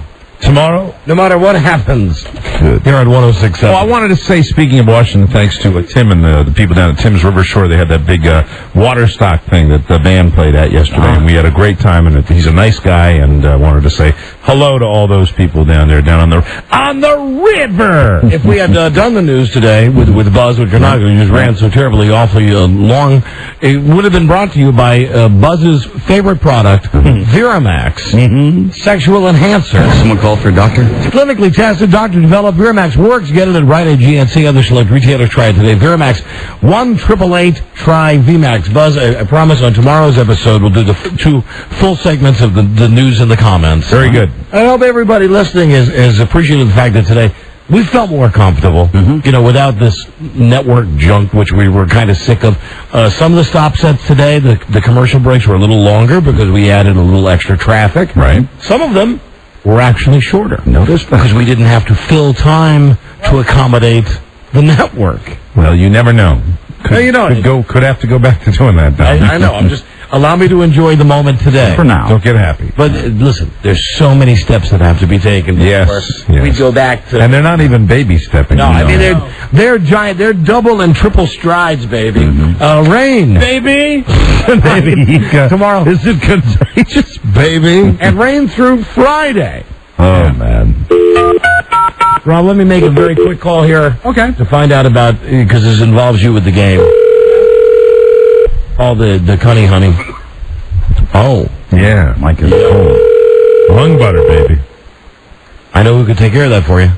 Jacqueline Vargas. Oh, let me put my radio down. I didn't know it was you. Hold on. I was going to say Elizabeth, too. Elizabeth. This is Jacqueline Vargas, baby. Baby. Hey, baby. Hey, come on, honey. Hello. Hello. Hey, it's supposed to rain every day through Friday. I know. I'm rethinking my Redskins plan. That's what I want to know. Are you going or not? I will let you know. It depends on some gal pals. Okay. Because I might, and the weather's always wrong. So do I have to give you an answer, or are you lining up another day? I'm just curious. Oh, well, if you're curious, I'll let you know. By when? Is there a reason? I mean, if you need to line up another date, let me know. No, I can give the ticket to Rob, though. All right. Well, I mean, but I don't have to know now. Okay, good. I can know whenever. That's good. I can know whenever. All right, I'll let you know. Love you. Although I'll tell you what, I'll let you know before they tell you what's going to happen with the network. Okay? Okay, well, yeah, because the game is Thursday. I will tell you that when on Saturday we sat down to try to watch this Clemson game, because, it's the first game of the year. They got killed by Georgia, 30-0. And there are kids going to school there, so I had him on the telephone at the stadium with the loud roar and stuff. And then keep in mind, this was Freda's school. This is her alumni. Right. Every kid there is wearing an orange T-shirt. They have giant tiger paws on the stadium. I'm watching the game with her, and at one point, Georgia lines up.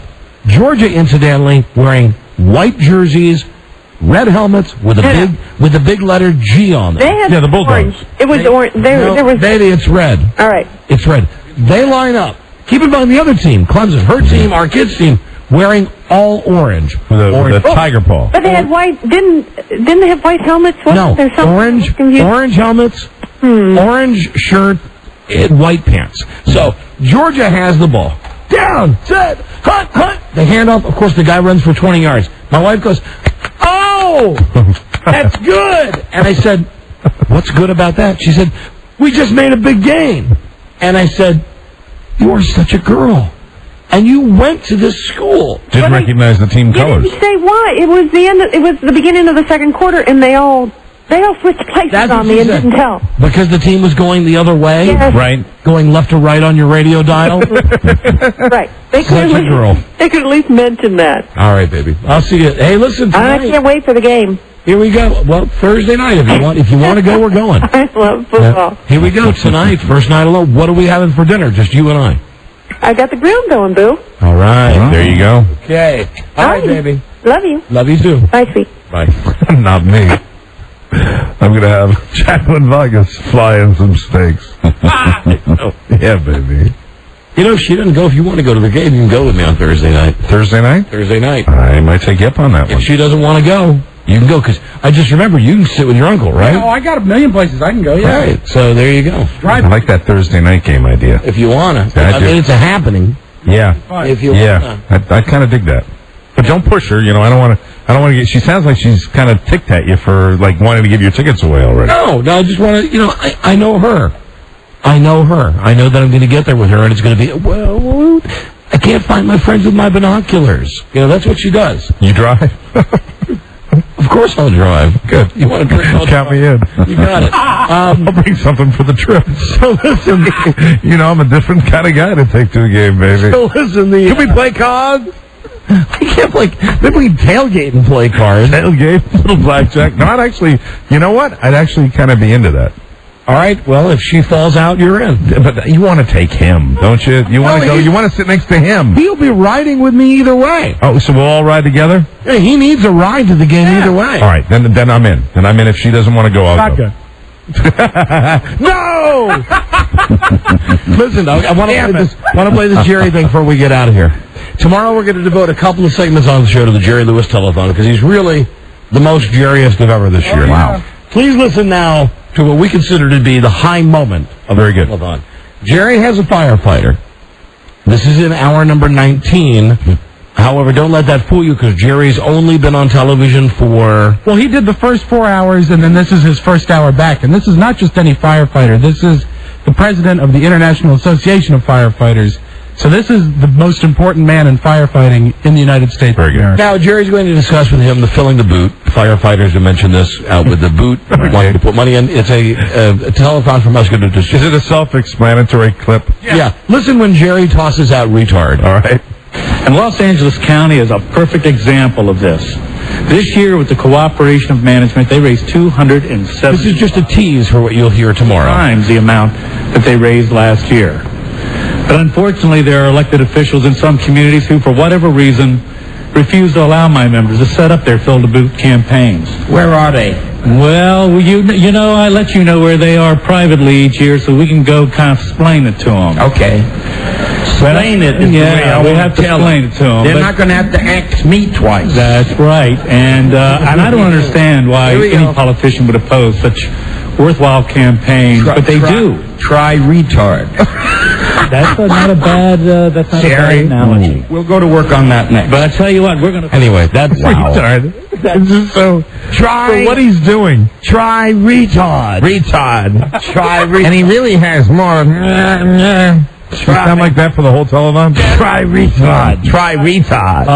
Buzz? Yes. Trusted friend Buzz. Fig? Buzz, what do you have for weather and then a kicker? Well, rain through on WJFK. Rain through the end of the week, as you mentioned earlier, with a high tomorrow around 80. Right now it's 75 degrees. And finally, while women in this country are moving toward less pubic hair, women in Korea are going for more. Baby!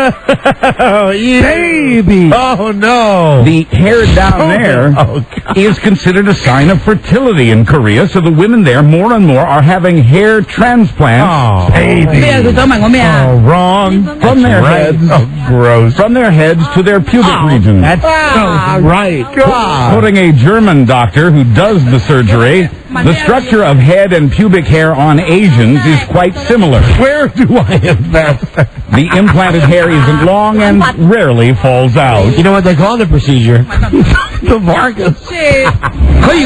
I'm Buzz Burbank on the Don and Mike Show on WJFK. Yeah. All right. We got to go.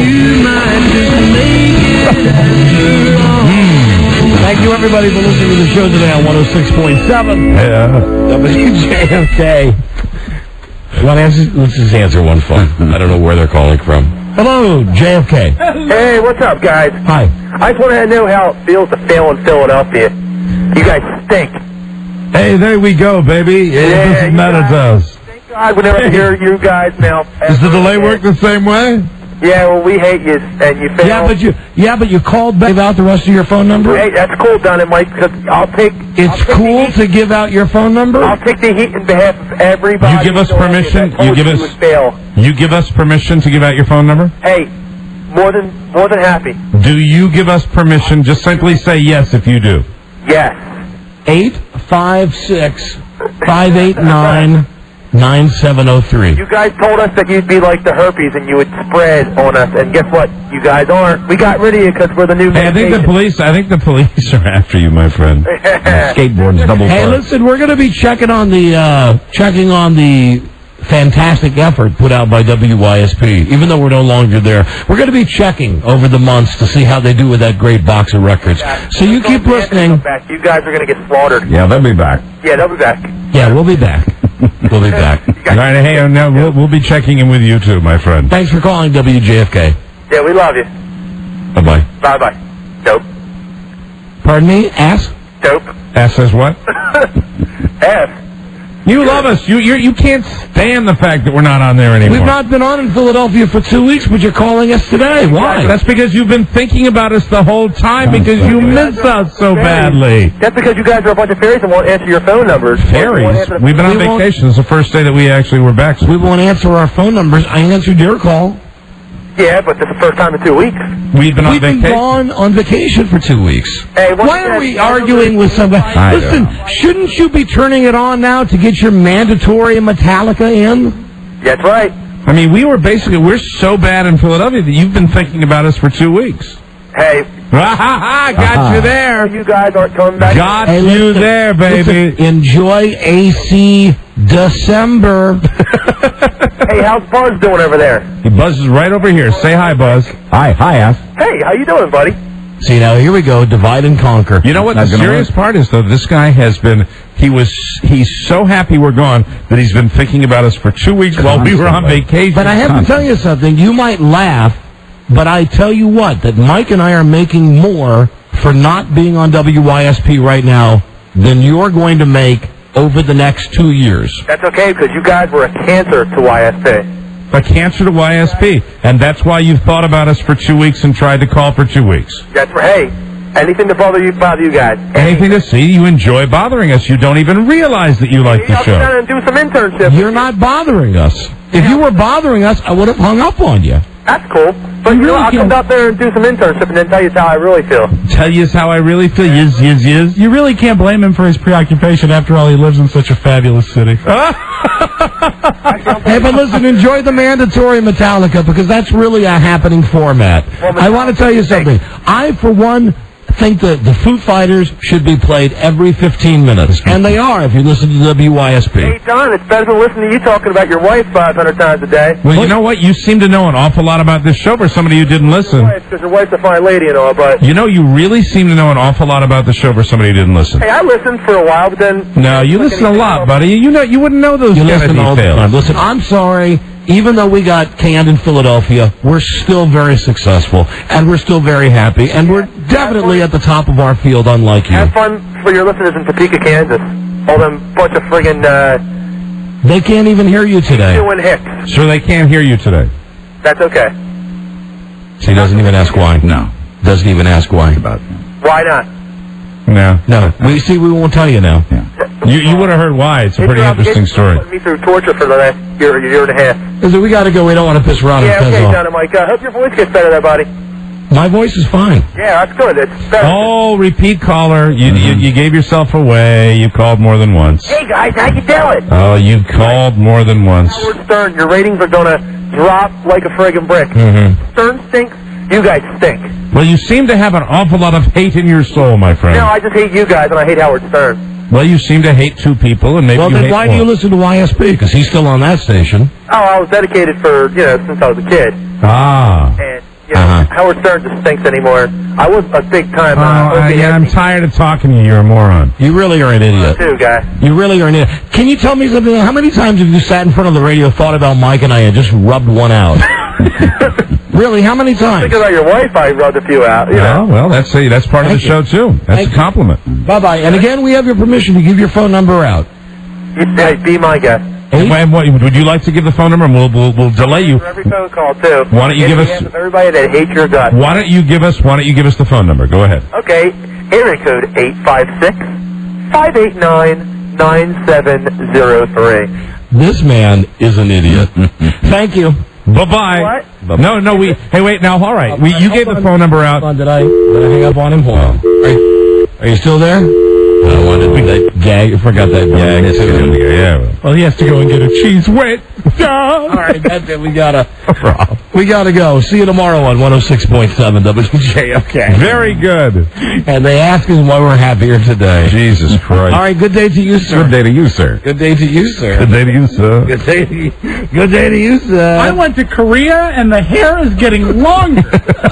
Okay. DM. Eater. Till we meet again, this is Sammy Davis Jr. saying, be kind, be nice, and I hope the next performer has the pleasure of having as nice an audience as you've been tonight. And let me leave you swinging.